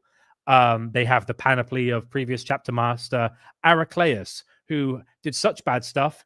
They redacted all memory of him in the chapter because he was a really bad dude. So No idea what he did. You've got the skull of the homunculus of Baal, which almost destroyed the Blood Angels chapter. You've got relics of Old Night. You've got imprisoned Necron overlords who are in stasis prisons, and they've been there for ages. You've got cursed banners, demonic blades, even staffs of like fragments of staffs which can tear rends in the Imperium. And in the heart of this place is a place called the Vault of Marest, and it is overseen by a former chief librarian, Dreadnought Lord Marest. Now, Marest is a dreadnought. He's a big fella. They built the vault around him because he was a powerful dude 3,000 years ago. They made a war tomb around his chassis so he can never leave, and he just sits there with his big power axe. And he's older than Dante. And so he vowed to guard the chapter from an enemy who wounded him and put him in a dreadnought 3,000 years ago, which is called the Octo Calvarii. And this thing has been chained up in the basement for 3,000 years with no food. You can see its ribs quite well. And it's really creepy, isn't it? Like, well, it's got like 6 limbs. It's corrupted by chaos, so it has 8 faces, and each face has 6 eyes, and it's got like gill-like noses and a proboscis for a mouth on all of its 8 faces. And it's a weird Xenos that's the last of its species. It's corrupted by chaos, very much so, but it can't be killed. And they've tried. That's the funny part, isn't it? They mentioned that they've tried everything, and they just can't seem to kill it. In this chamber, there's like 12 really powerful things that they just can't kill, so they just stuck them in the basement and just chained them up. Hoarders. And also this is also near the Ecclesia Obscura, which is the home of the 15 Scrolls of Sanguinius, where when he was having visions during the 30th millennium, he wrote down a lot of stuff about what he saw. One of the things being the devastation of Baal. And Mephiston has a quick exchange with the creature, and I'll read it out for you now if you'd like. It's gonna have a sip of energy juice, bit of wine, sip of blood wine. Gotta recharge. Yeah, it says, I am Mephiston, chief librarian of the Blood Angels, the Lord of Death. A fitting name for one such as you. Its multiple eyes blink together. You are the successor to the one who killed my followers and caged me. I am. Many generations removed. You have been here a long time. For preaching the truth of reality to your people, you kill and enslave. You call me monster, you who hunger for the blood of your own kind. You are the enslaver. By warpcraft, you subjugated the free imperial systems and seduced their inhabitants away from the light of the Emperor and damned them all for eternity. Your confinement here is just. We would kill you if we could. You cannot. The Dark Lords make me strong. Have you come here to gloat? If you have, enjoy it. I shall one day be free of this place. I will be merciful to those who show me respect. I have no need to gloat, and you shall never escape. I have come instead to seek your wisdom, evil as it is. That is amusing. A great darkness approaches Baal. I see it. A blankness in the sea of souls. An unending hunger comes. It desires to consume you. Your hungers are similar. Do you not see it as a kindred spirit? There is something else. Another event is soon to occur, not of the material realm, but of the warp. I have seen it in a vision, but will have confirmation before I act. And you want me to help you. You will help me. Then release me. And perhaps I may accommodate your desires before I kill you. I never said I needed your active participation. And then, like Mephiston, he drives Vitaris into the ground before the alien psyker and reaches out his hands towards it. Red fire flickering around his fingers. He bent the creature's mind to his will, but it fought him all the way. And for a moment, Mephiston feared that he had attempted a task he could not accomplish, and that the being would overwhelm him. With a psychic shout, he pushed hard, battering the Octo Calvarii into submission. The creature was a worshipper of chaos in its formless glory, and it was many thousands of years old. Who knew what worlds it had ruined and how many species it had corrupted? At the heart of its power, it had been a prophet of incredible accuracy. Its link to the Imperium was still strong, and Mephiston rode this as a warrior from a backward world might attempt to master an unbroken steed. The Xenos mind bucked and thrashed in its psychic grasp, and he did not relent. And though the creature's many unholy eyes looked upon the realm of chaos and the myriad possibilities forming there, a billion horrible images burned into his second sight. He sifted through them quickly. Kabanda's lust for the souls of the Blood Angels shone redly bright. Mephiston honed in on the greater demon's essence with little difficulty. For a brief moment, he saw the demon battle still raging. The red angel burned with furious fires. Kabanda was with a spear's cast of the gate. he was coming to the material realm. The Bloodthirster paused in its carnage, turned, and looked towards Mephiston, directly in the eye. Kabanda's bellow sent the Lord of Death flying backwards. Trailing flames, he slammed into the wall of the Octo-Calvary cell. That is what you wanted to know.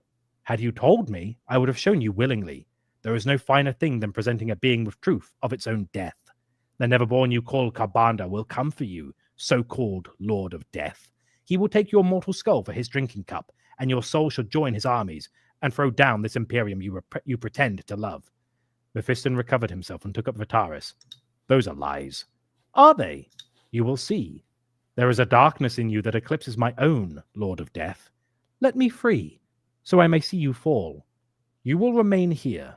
Be assured, if it were possible, I would slay you. One day, you will be my ally. Never, said Mephiston.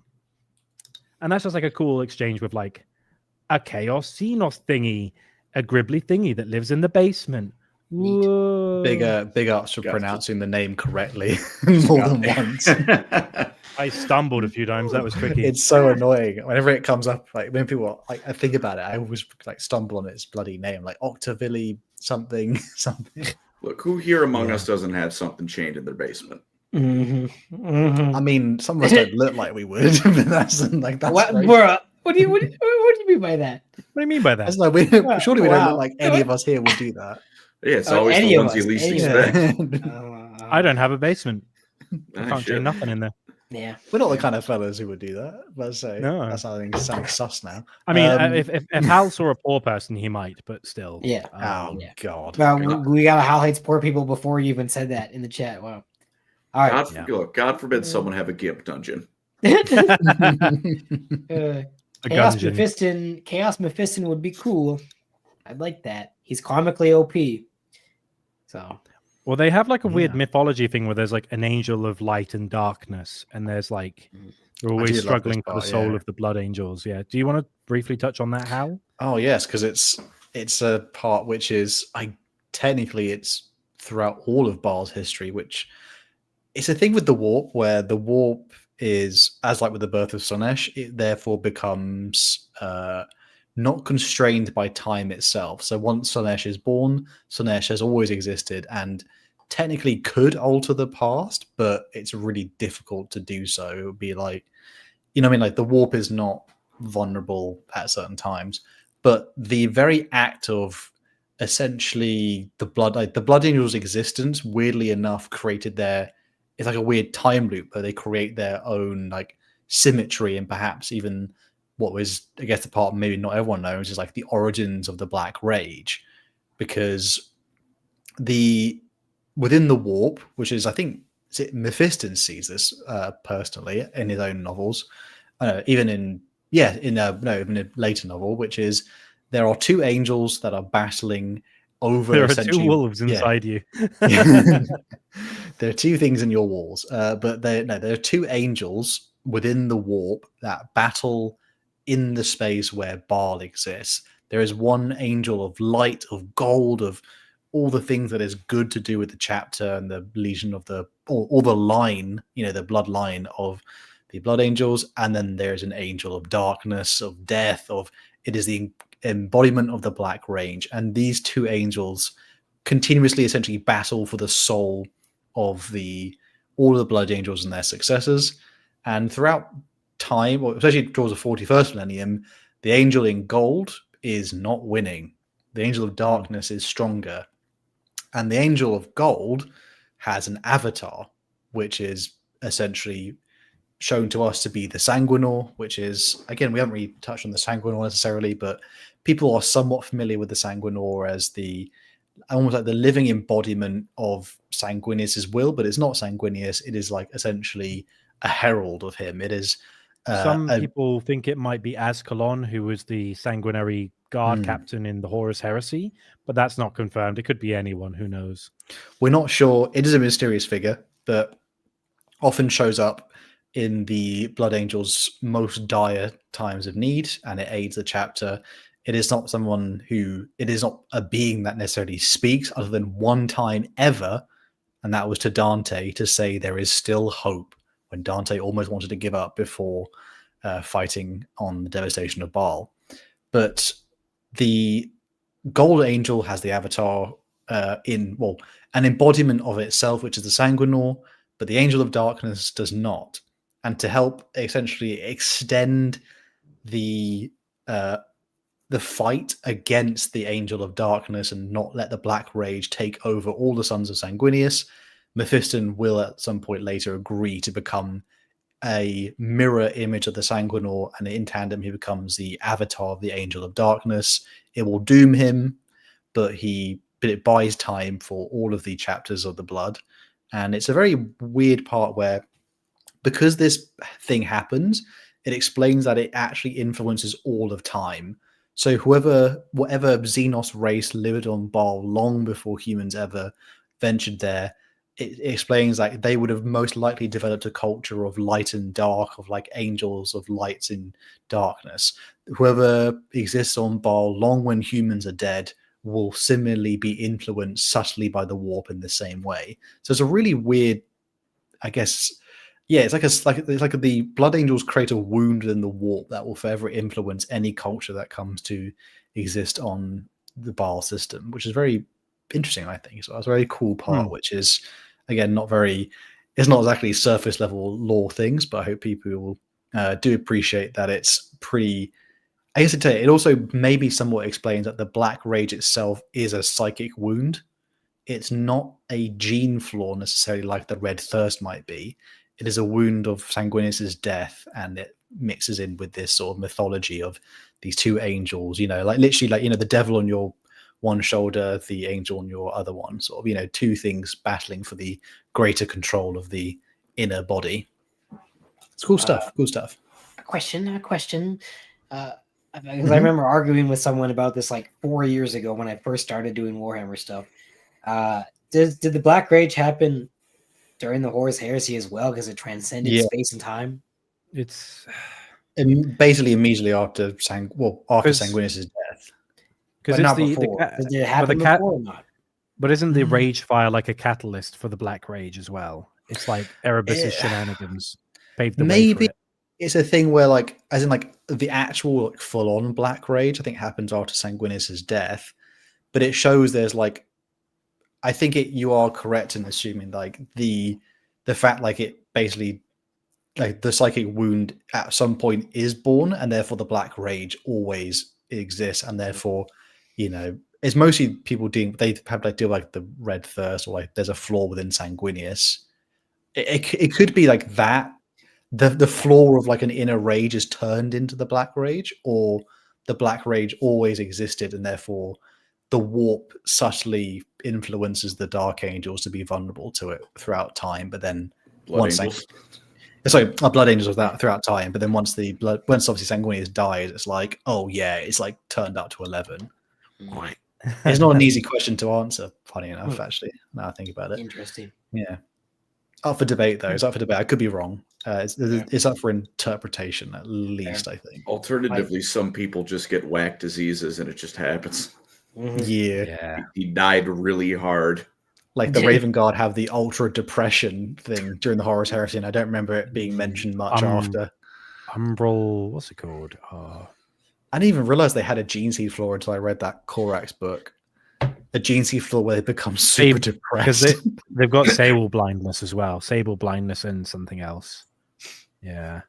It's just like, what's wrong? It's just like, I'm sad. Like, oh.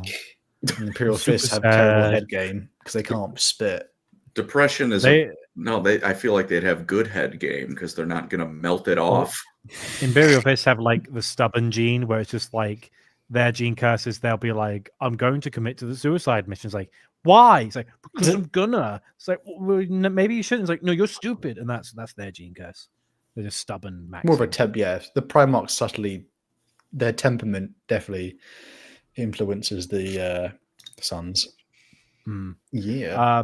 I do have a couple of other tidbits, by the way. Sure. I got some old ass, like old head lore for you. The deep stuff. So, are you guys particularly familiar with the comics that they've made over the years? Slightly. I know the Calgar one. I know of them. So we got the Calgar one. Hell yeah. He owns it. The greatest of them all. The Marvel comic, might I add. Yeah. It's got a little, Curious. I can't help but notice that Sanguinius doesn't have a comic. Butthole. I was going to say Blood Angels comic. But... Do you Primarchs well, have bungholes? you say I don't that. know. Maybe not. 1998, I believe the first ever comic made for Warhammer was a Blood Angels comic. I choose to ignore it. And it was a multi-part comic called Blood Quest, and it was about a really old model called Leonatus. And Leonatus was a captain.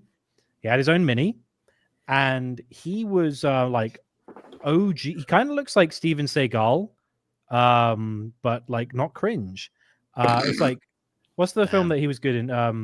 Where He it's was on a good boat. in. He was on a boat. Something Siege, Under Siege. That was okay. And then all the other films are like, eh. I don't know. He's not good in anything. Well, he was all right, that one. But the thing is, Leonatus was originally like Tycho, like a few other characters, groomed to be like the replacement for Dante, because Dante for years has been like, I'm so old and I want to die. Please let me. But he's also like, I don't want to just abandon the chapter. I'm gonna like groom some, and remember, groom being not that kind of groom, folks. Like, I'm going to try and train a person. Oh that no, could he didn't replace have to me. say it. But so basically, this guy was a really heavy-hitting captain, like Cato Sicarius energy, until one day there was a battle against the orcs. Of course, it was the orcs.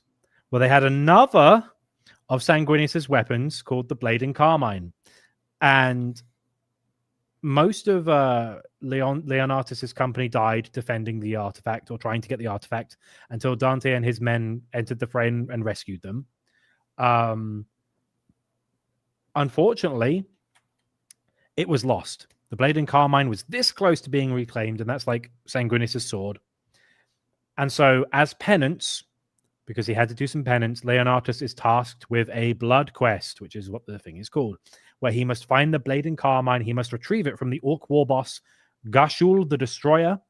And however far across the galaxy he may be, you've got to go reclaim that sword. Now, in reality, Gashul is not an orc. He's a chaos possessed orc. He's got a scribbly spirit in him. That's why he's like Gazgul levels of power. He is like one of the biggest orcs around. But Leonatus is like, okay, I'm going to go track you down across the galaxy. Eventually, getting onto his flagship, confronting the demon inside of him, and cutting his head off. And then the demon's like, "Ha! You just killed an orc. Stupid. I'm a demon. Don't care. No. What's the word? No sweat." And so then the rest of his Blood Quest survivors who are like from his company are like, I'm going to stand with you to the end. Let's go into the Eye of Terror. Let's go follow it into the Eye of Terror. Okay, cool. So they go into the Eye of Terror. They go to a demon world called Eidolon, not to be confused with the Emperor's Children character called Eidolon. Again, that Warhammer thing of using the names over and over again. And eventually they do find that a demon prince of Sinch is the one who has the sword. And their quest on this death world is aided by a fallen angel called Hayroth the Damned. So this guy's 10,000 years old. He's a dark angel originally from Caliban. And he's like, I'll help you boys. You're going to have to like best the champion of Khorne, the champion of Slaanesh, blah, blah, blah. So they go to all these different cities. I think there's one called Borbulax, who's like the Nurgle champion. It's like, that's a great name. It's something like that. And he bests all of them. He loses a few men as he goes until eventually it's just 3 of them. It's him, veteran brother Cloten, who's just like a giant guy, and Scout Marine Lysander. They eventually go through like a maze of Sinch, possibly in his realm. Maybe it's the big labyrinth. I'm not sure. It kind of is a bit vague. They go to where like the greater demon of Sinch is, and it goes, okay, kill the Dark Angel or Fallen Angel, I should say, and if you fail, you'll serve him, and if you win, you will serve at my rightful place. And it's basically Sidious from Star Wars. So Leonatus goes, oh, we've killed the Fallen Angel. That's good. But there's no way we can kill this demon prince. We're just 3 dudes. Run, my boys. Run away. Take the Blading Carmine. Get out of here. Get back to the Blood Angels. So Leonatus sacrifices himself to the demon. Lysander and Cloten spend a millennia trying to get back to Baal from the Imperium. But in real space, only 12 years pass. Until eventually, this like babyface scout who was there originally comes back, and he's got a big old Gandalf beard, Cloten's got like braids and stuff. He kind of looks kooky. And they're like, hey, Dante, we're back. It's like, where have you been? Oh, we've been like spending like hundreds, if not thousands of years in the warp trying to get back. And we've got the blade and Carmine. And then Dante and Mephiston basically realizes, oh, these two are older than you, Dante. Like, you're a scrub compared. These guys are ancient. They're like well old. And he's like, oh, thanks for getting the sword. What happened to Leonatus? I was like, oh, he's still out there. We've got to go find him. And he's like, well, are you sure? And they're like, yeah, oh, Captain, my captain, I'm not going to leave Leonatus to be tortured by chaos forever. So Cloten and Lysander go back into the chaos infested parts of the world. They find like a, what's Abaddon's seer called? The one with an M. Is it Morgana? Morgana. They find like a Morgana seer type person, and there's like a big chaos battle going on, and they just kind of waltz in and they ruin the chaos battle that's been going on forever. They go to the seer and is like, tell me what I need to know, and then they cut its head off, like, lol, blood angels, blah blah blah. And basically they go to this world called Skyron. They managed to find Leonatus and where he's been, and he's been corrupted by chaos. He's got like Kiss makeup on. It's like proper 80s metal where he's straightened his hair. He's got like the corpse paint on. He's like, yeah. Like, oh, that's Leonatus. That's no good. And he's now serving the demon prince. And so Lysander and Cloten fight their way to him. They leave a mortal surf uprising in the bowels of the ship to overthrow the guards. And eventually Leontus fights Lysander. He manages to strike down Cloten, if I remember correctly, and that's what gives him an opportunity to briefly escape the clutches of the demon that's possessing his body. And he's like, thank you for like helping me break through. I've been watching their maneuvers. I know exactly what they're going to do. Overload the ship's reactors, will blow up the Chaos Fleet, and I know exactly where to go, and I'll sacrifice myself and end this blood quest once and for all. And so basically, Lysander escapes. Garshal, the destroyer, is destroyed when the ship blows up. And that captain of the Blood Angels never comes back. Rip to a real one. And it's kind of a fun comic. It's very retro. Like each edition, the art gets better. And at first, it's all like kind of clunky looking and a bit goofy. And then it gets better and better until eventually it's like, he's wearing black metal face paint. Demons. Oh, I did not know any of this before. Cool. And it's cool. And one last tidbit from one of the Raffen books. Raffen kills Fabius Bile, I've said this before, and he does so by drinking a bit of Sanguinius's blood that Fabius stole because he wanted to like use his blood for science experiments. You shouldn't drink the Primarch's blood, right? Drinking Primarch blood. Drink blood in general, but yeah, it's like putting like a non-recharge battery in a charging port. It's like this is not going to end well. It's like the battery expands. Killer Queen has already touched this controller. Yeah. And so he manages to like hurl Fabius over the tower and he gets eaten to death by Tyranids, which is funny. But then Raffen manages to get back to the Blood Angels with the help of his like friends who are in this like prison camp. And Chaplain Lamartes, who's like in charge of the Death Company, and High Priest Corbulo, who's like the main medic, are like, yeah, he's got blood in him. He's got Primarch blood in him. What? And then Lamartes is like, we just put him out of his misery, get the blood out that way. And Corbulo's like, no, he's a good boy. He's like Mephiston's bae. I've got an idea. What was his when you're a blood angel and you become an Astartes proper, you're put in a sarcophagus and then it like transfuses the blood into you. It's like, what if we put him in the coffin he was trained in? And that will siphon the blood out gradually, and we can like subdue him a bit. Like, okay, fair enough. And while he's in there, there's a revelation. I mentioned briefly about that Meros guy who sacrificed his life to save Sanguinius. Turns out the last thing he ever did in the Horus Heresy was before he jumped into the Rage Fire, he tore out his own gene seed and threw it to the Primarch and said, remember my legacy. That gene seed is in Raffen's body. He's the one who inherited the gene seed. And so there's a weird link between them. And also, coincidental, it's the same sarcophagus that Meros used when he was an initiate.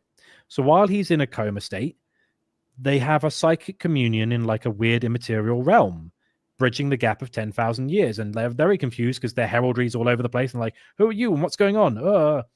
And both of them have inner demons which manifest, and neither of them can kill them. But if they kill one another's, they manage to banish the demons. The Sanguinor shows up, gives them the thumbs up, and he's like, good. And then he disappears. And basically, they have like a heart-to-heart where Meros learns that before he was going to jump into the Rage Fire, that Sanguinius would die. And so one of the reasons he jumped into the Rage Fire was to try and prevent the grim dark future and the death of his Primarch. And well, and yeah, but then he's like, oh, at least I know that my legacy lives on in Rathan, and that the Blood Angels still survive, and it's important. And then Rathan's like, oh, I hope I don't get abandoned in the near future. I'm a really cool character. That's him gone. Thanks, Games Workshop. Thank you. Thanks. Yeah, that is cool though. That's a cool little, because I didn't know that. Obviously, with that creates like the. I do like it when they have like little links to Horus Heresy. Don't do it all the time. Obviously, don't do it too much. But I like the little ones where like it harkens back to other characters. I think for the poor Blood Angels, they very much have had a whole legacy of like they're just holding whatever fringe of their the system Baal is in, especially with Imperium Knights, they're just holding it all together. And I think they're very much like with what like even like a small tidbit I always like is like when they mentioned that Horus thought would make a good war master, and he said it should have been Sanguinius, and it's proven like as in in Imperium Secundus during the Horus Heresy when the Lion, Guilliman, and Sanguinius, they don't know that Terra did exist anymore. They're cut off and with inside the Ruin Storm of the Warp, they make their own mini Imperium, and Sanguinius is Emperor Regent at that time. Yep. And it shows like maybe with Dante being Warden of Imperium Nihilus, that the Blood Angels are essentially a leading role amongst many of the other chapters, even to the 41st millennium. Well, I do really like the exchange Guilliman has with Sanguinius as well, where at the end of the Devastation of Baal book, he's like, hey, we need to do better. He's like, for millennia, the Imperium has been like promoting men and making them Space Marines out of cruelty. We need to have men who are not just the strongest. We need to have men who are tempered and have good morals, because this doesn't work. Just making the strongest the ones who are going to be in charge does not work. And I've seen that time and time again since I've been back in the game. And it's like, rebuild Secundus, rebuild Primus if you can. It's kind of covered in like Kabanda, while he was rampaging on Primus, made like a big tower of skulls of like not just Tyranid skulls, but like bioship skulls. So it's like a big ziggurat that you can see from the orbit of Prime. And you're like, look at that thing. Khorne is amazing. It's like, yeah. He's a one-trick pony, but he does that trick pretty good. Yes, he does. Yeah. I like. I have a cool one, which is like a tidbit, only a small tidbit, which is like you probably think, oh, there's Black Rage. Khorne many times been like, Blood Angels, join me, please. There is like a small bit in a Mephiston novella where there's the Blood Angels with Mephiston. They encounter this like sort of shrine world that's been long dead, and it's what they think is like relics of old like Blood Angel patterned armor. And it's basically, they end up realizing, oh, they're not relics. They're actually like ancient Blood Angels that fell to the Black Rage, or like fell to Khorne or something, or Chaos or something. And they only start like cracking, and then they start waking up, and they have to end up fighting them, which is quite cool. So there are examples of in-lore stuff where some Blood Angel characters do fall. Also, in preparation for the Devastation of Baal, Corbulo tries to one of his sanguinary priests tries to make like even better Blood Angels, and Fabius Bile is like undercover, and he gives them like tainted stock, and he makes Blood Fiends, as they're called. And so before the Devastation of Baal happens, there's all these like weird Blood Angels mutant like abominations running around. They're like, oh my god, they're trying to eat Sanguinius' sarcophagus. They're going to the blood. They're going to eat his stuff. Oh no, please don't eat Sanguinius' coffin. Get around the coffin, boys. It's like, we are so fucked if that happens. Yeah, they are like, they cannot catch a break, poor fellas. And then Bile is like, I stole his blood. And then Raffin's like, come here, you, and he runs after him. It's good.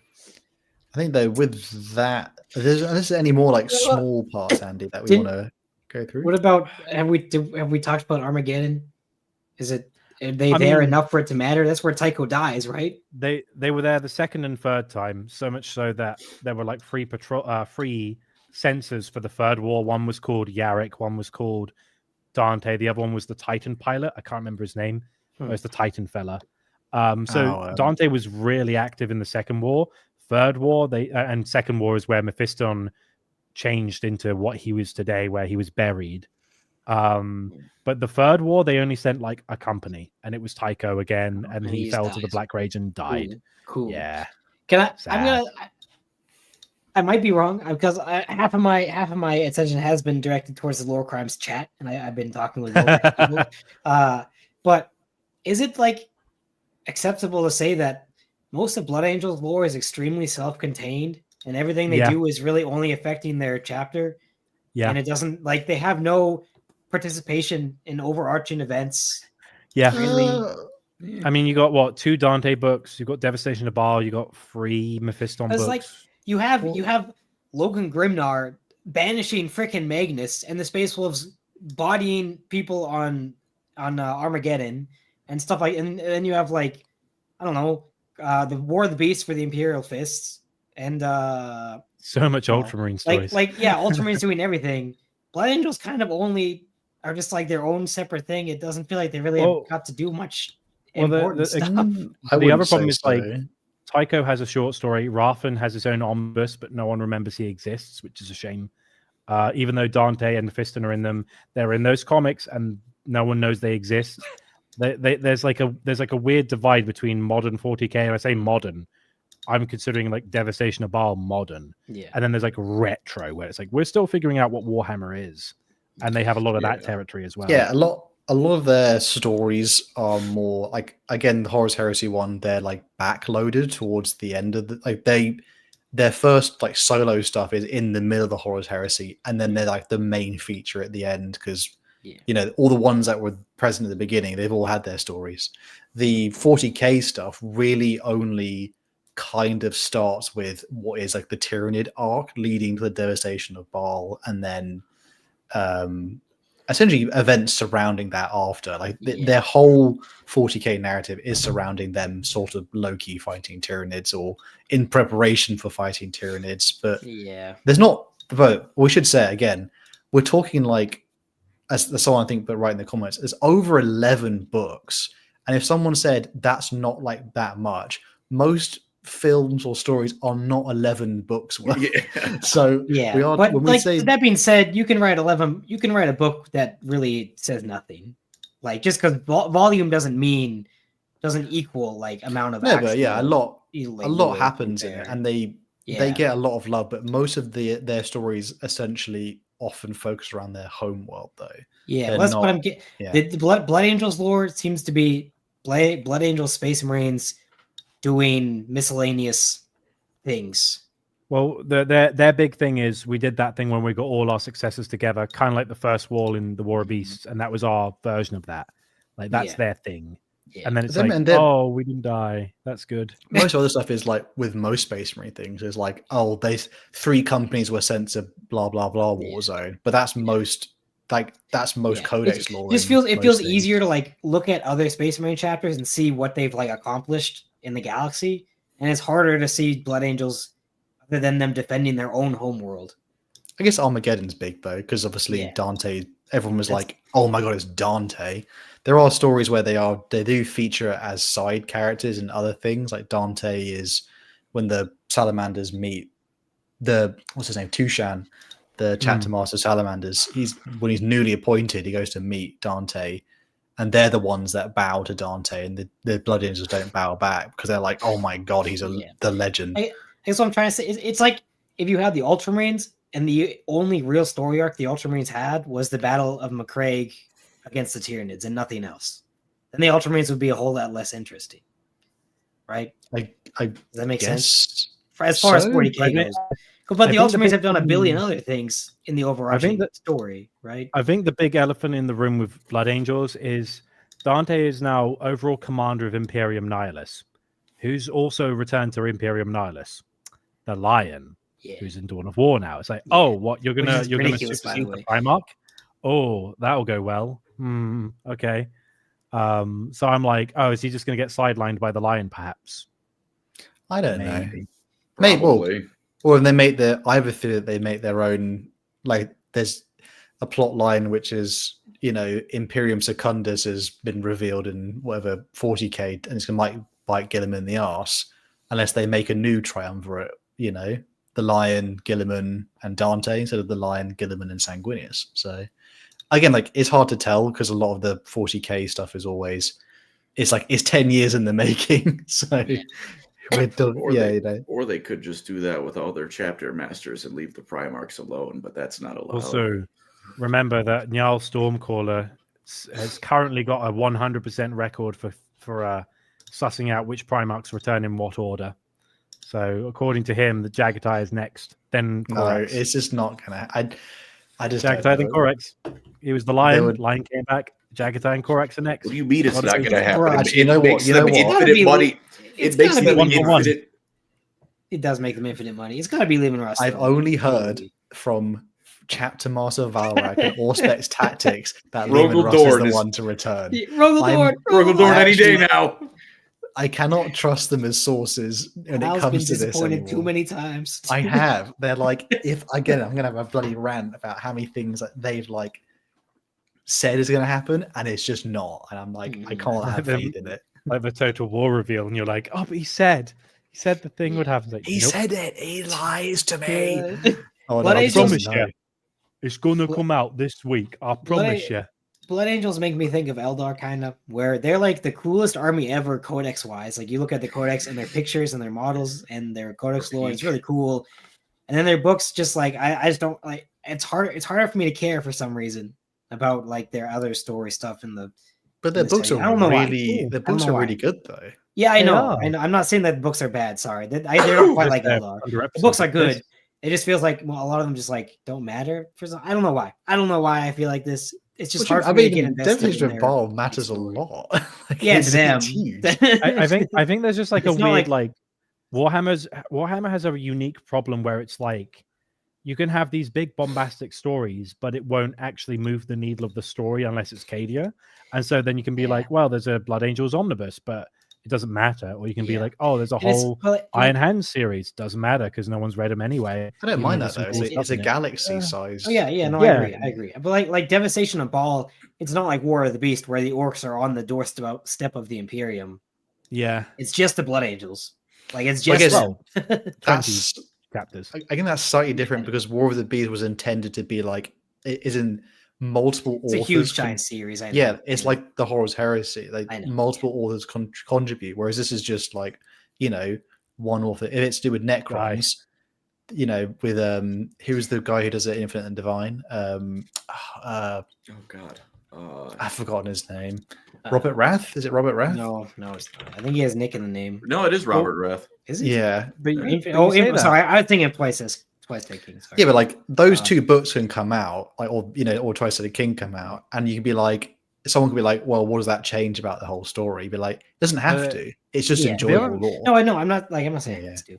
I think I'm too spoiled by Necron lore because Necron lore, huge things happen in every single book that you read, and they have implications quite often to the overarching setting. And I've been listening to too much Call and Fabius Bile and stuff like that, but. But the thing is even with the Devastation of Baal, it's not just one book. There's the one book, there's the anthology of short stories, and there's two codex supplements with the Shield Worlds of Baal, which is two. It's like the Badab War. There's two of them, but it's no one's read them. I have, but it's yeah. No one knows they're there. Baal, I just think of Anarchy of the Traveler though, but that's because I like Necrons. Well, and he's got his own short little novella in that anthology, and then there's a bunch of they're also sharing space with the Tempest of Scions, the Sisters of Battle, Flesh Terrors. There's a lot of other stuff involved with that as well. And it's there's a lot of stuff to that story, but it's just it's just one book, and people don't know that there are these other things, and it's Well, because it's there's hard just to a find. ridiculous amount of Warhammer lore. Like, it's Yeah, I'm just not a really- hater. yeah. I'm not trying to hate on the Yeah. Blood Angels. I'm not trying to hate No. on the Blood Angels. It is they have a lot less like crazy moments that you think about in the setting than things like Black Templars and Ultramarines and et I cetera, mean, et cetera, et cetera. Mephiston stopped time once. Yeah, okay, that's not what I mean. That's not what I mean. I think he means like what he means is like when I think of narrative when I think shaping. of Armageddon, I think about Yarick and Hell's Reach. I don't think about Blood Angels like at all. I think Tycho died and that feels bad. Oh, that's He was because in both as well. they're not in the they're not the novel focus on those ones, whereas Exactly. they are Exactly. novel That's ones. what I mean. Like, Yeah. That's fair. You know, I think with that though, because I don't know if there's any more. Appreciate everyone who has been a member and donating so far, but I think we had a new the previous question of the week, Colin. I think we do have some donations. Indeed. Oh no, Which one do we want to do? Should we do them after the question of the week, just so that we can? Yeah, just Yeah. Let me pull those up. So it was what are you looking forward to about biotransference? This is on our Necrons episode. Indeed, and thank you to the person who said I'm glowing from the techless pregnancy in that comment section. Donkey Man USA, hashtag biotransference. I'd be able to create a program that automatically takes everything Horrid Hal says, add it to the supercut, and balance the audio without my input. Oh, wow. How convenient. How convenient. Nerdcasting 40K. Looking forward to reenacting Man versus Machine on a galactic scale. Hey, that's a valid enough reason. Nice. Shout out TF2. Hell yeah. Top 10 games ever. And Rarest Pepe, hashtag biotransference. Not sure this counts as looking forward to, but biotransference is clearly needed just to survive every time Eli heads a stream. Eli does what? Has a stream. Heads a stream, like you're. Oh, I understand. When you're in charge, because you die of old age or whatever. Yeah. What's that Necron play where it's like is it for like the War in Heaven where the full thing takes 10 years? Probably, It's probably an infinite time. Well, yeah. Bro's getting too into character. He's making sure you're leaving with all the details. That's pretty good. Did anyone have any ideas from between us then? What would you guys? Oh, what about was it hashtag rage? What do you see? I meant for the Necron. I meant for the biotransference thing. I think I said I'm looking forward to. I'm either Adam smashing myself into what's happening. What? You still here? We can hear you. I don't know. You laughed and Andy was like falling asleep. I was like, what? I was thinking. He's having a thing. Maybe just bored with your answer. No, no, I said before I'm turning myself into either Adam Smasher, Grievous, or Rebecca. Wow. That's what I'm looking forward to. I kind of I like the idea of being able to access memories perfectly, so therefore you could revisit like a really good one, and then you can just kind of you can rewatch it almost, and it's not, as you say, you get older, it kind of things become hazy or whatever, whereas like if you were biotransfers, you could basically recall everything apart from you lose all the pleasures of it as well. Well, I mean, even the downside of that is that you're also going to hyper realistically remember every embarrassing moment you've had in your life. At least I'll have them.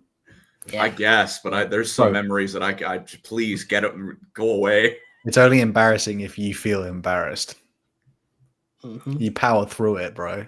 You just got to learn to power through. Also, when you're 30, you just don't care.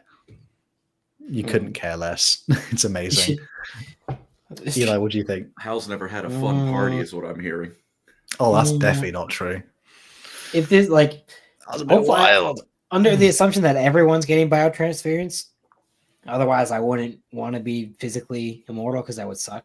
But if everyone is, then I could go off with wife and buddies and everyone, and we could go crusade amongst the stars, reclaim the dynasties, create the true Necron Empire in our world. So Eli's saying he likes to genocide? No. I mean, with physical, if it's like physical immortality too, like non-aging, you can always just throw yourself into a star whenever you're done. True. You're like, no, I'm deleting the backups and leaving. Yeah. I probably want to go the Emperor route. And like at least like take however much time it takes to fix my country and then go from there. Damn. Only has ambitions for Canada, not the immortality. And he's like, let's fix Canada, bro. Someone call up Nate Fallout Fourthen, whatever his name is. Andy, what do you think? I think I'd enjoy my enormous necrodermis cock. It's massive. Okay. Shiny. Doesn't do anything for you. No, I just show it off at parties, but like that. It reminds me of the woman. Okay. Like, yo, Alexa, sexual harassment without the pleasure. Turn my balls off. Oh man, we did have some donations. Oh, sorry, we have to say the new question of the week. We have a new question of the week, didn't we? I think it was hashtag Black Rage, and it was what would you see when you fell to the Black Rage? So the example is, someone here would probably not see Sanguinius. Colin would see every character from Sword Art Online as his true hell. What? Sure. What's his name? Kirito? Kirito? I think so. Kirito. Yeah, you would know. You would know, Colin. You would know his name. You love that show. Yeah. How many seasons have there been? Someone kill this man. Firing line, please. Actually, I think Colin and Eli would start to see Horus Heresy books walking towards them slowly. I know what I'd see. It would be me reliving Eli telling me in Dota 2, "Oh, you're going too far forward. You've got to pull back." I've almost got him. It's like, that's not how you play the game. It's like, this isn't fun. This isn't a fun game. Why is it so popular? It's shit. I'd probably I'd see Andy playing Dota 2 and trying to teach him. It's the same event. It's like poetry, they rhyme. It's like shout out. This reminds me, like, shout out to my brother-in-law who said the worst day of his life was when we played Uno at my house. Wow. No. We played Trivial Pursuit at my house and it didn't end. And he literally said that was the worst day of his life. Wow. That's quite the in-law. It was a torturous game. It didn't stop. Oh my gosh, man. I think I would probably see the Leagues of Votan just growing, but they're never regular ends sized. For the Leagues of Votan. Bro hasn't even read their book and he just freaking hates them. Other people are having fun. I'm mad. Did you read the book, the Leagues of Votan book? Did you read the book? In my list. Did you? I haven't read the book yet. It's on my list. I've got it. It's in my library. You can at least read it before you hate Arthur them. Bones read it and he said it was okay. Then I'm like, That's like the biggest. Imagine if someone was like, "I'm the biggest Lord of the Rings fan," and I found the book mid. And it's like, so I'm like, I can't get my hopes up. I'll give it a try. Should we read the last of the donations? Yes, it's very generous, fellows. Alexander McCabe for 5. Gabriel Seth is the Pitbull named Princess in Pitbull named Princess versus Pitbull named Spineater. Yes. Damn. Big Macaque, thank you for the $5. To answer the RG question, they have the Sable brand, which makes them stick to small groups and also even more violent. They can break out of it, though. What does RG stand for? Because I can't remember. Raven God. Oh, okay. Donkey Man USA for another $5. Cheers, man. Ideally, part 1 of the Super Cut will be out in the next couple of months. Amazing. Amazing. Oh my god. Colin needs to say this out loud, not me. Gray Boss, thank you for being a member for 4 months. A vibrating Necrusi. We've come full circle. Very nice. Sorry, appreciate it. And I do appreciate the corgi and the lobster hat thing, though. Yes. Nice. Yeah. Another Colin one. Scum 34 $10. Colin, in your opinion of the new lore of Halo, what's the worst edition? The Endless. Because they did the Rise of Skywalker thing where they just tried to pretend the previous movie didn't happen because it was garbage and no one liked it. Somehow Palpatine returned. Yeah, and the end result is just nothing. The Endless from Endless Space? I wish. Space? Those are cool. When are we getting the Endless Space sci-fi sit down, huh? One day. That's you, champ. Also, fellas, really big one now. 50 Yeah. 50 Canadian. Thank you very much. Thank you very much. We love you. Thank you. Oh my god, that's like $5 trillion here in Canada. So that's like 4 eggs. Yes. Yeah. Thank you very much. Good games, lads, against the Orcs. Sucks that I missed it, but it is how it is. Colin, have you tried Tides of Torment yet? And which race have you tried? That's for Warhammer DLC that just came out. Eli, who is your main in Dota 2? Love you guys. Love you too, man. We love you too. Thank you very much for the $50. I've not actually tried it yet. I actually most excited for the Norsca rework, to be honest, because it looks cool. And playing Norsca beforehand was deeply unfun. Not deeply, but it who is your main in Dota 2, by the way? And why haven't you played with me yet? That's a good point. It's been years since I played. Run, Andy. I used to play. I think the most hours I probably had on Pugna. This guy loves to suck. No, I doesn't like. I think because I had at the time when I last played it, that was a good build for him.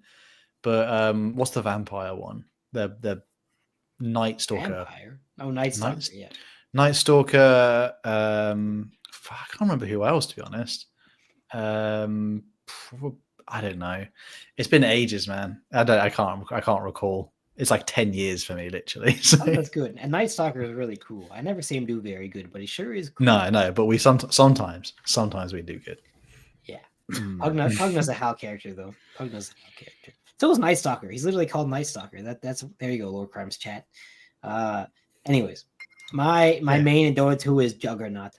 He's my favorite. Spin to win, baby. Spin to win. I also love Terrorblade. We've been playing a lot of Phantom Lancer lately, and it's been going well. Oh no, my main was Drow Ranger. Oh god, I hate that one. My main was Grimstroke. That was it.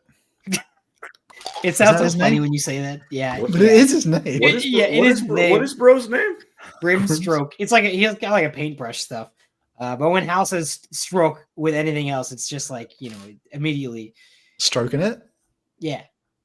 Appreciate it, brother. I tried Slark the other day. I did okay, but we lost. I missed one pounce and I literally lost the game for us. I went like 14-3, but we still lost. So we've been gaming Dota 2 a lot. We gotta stream some Dota freaking 2. And he's ready to throw his head against the ceiling. Alternatively, what if I start a shotgun? I say, with that being said, there again, thank you guys for donating, for watching, for all the new members, particularly as member. Indeed. Again, sorry, the Fridays obviously is the live, and then the remaster comes out during the week. So if you want to catch the remasters, also the live ones, you have to join the Discord, because that's where it's posted. The link there it still exists. It's in the Discord, so you got to join up there. And we'll see you guys very, very soon. And just shout out really quick to all the fine people who keep asking me, where did my bed go? It's in another room. Moved. It's not here. Someone stole it. It's gone. No bed. He doesn't sleep on the floor in beds anymore. He sleeps like a vampire in the closet. And on that note, bye everybody. Bye. Bye.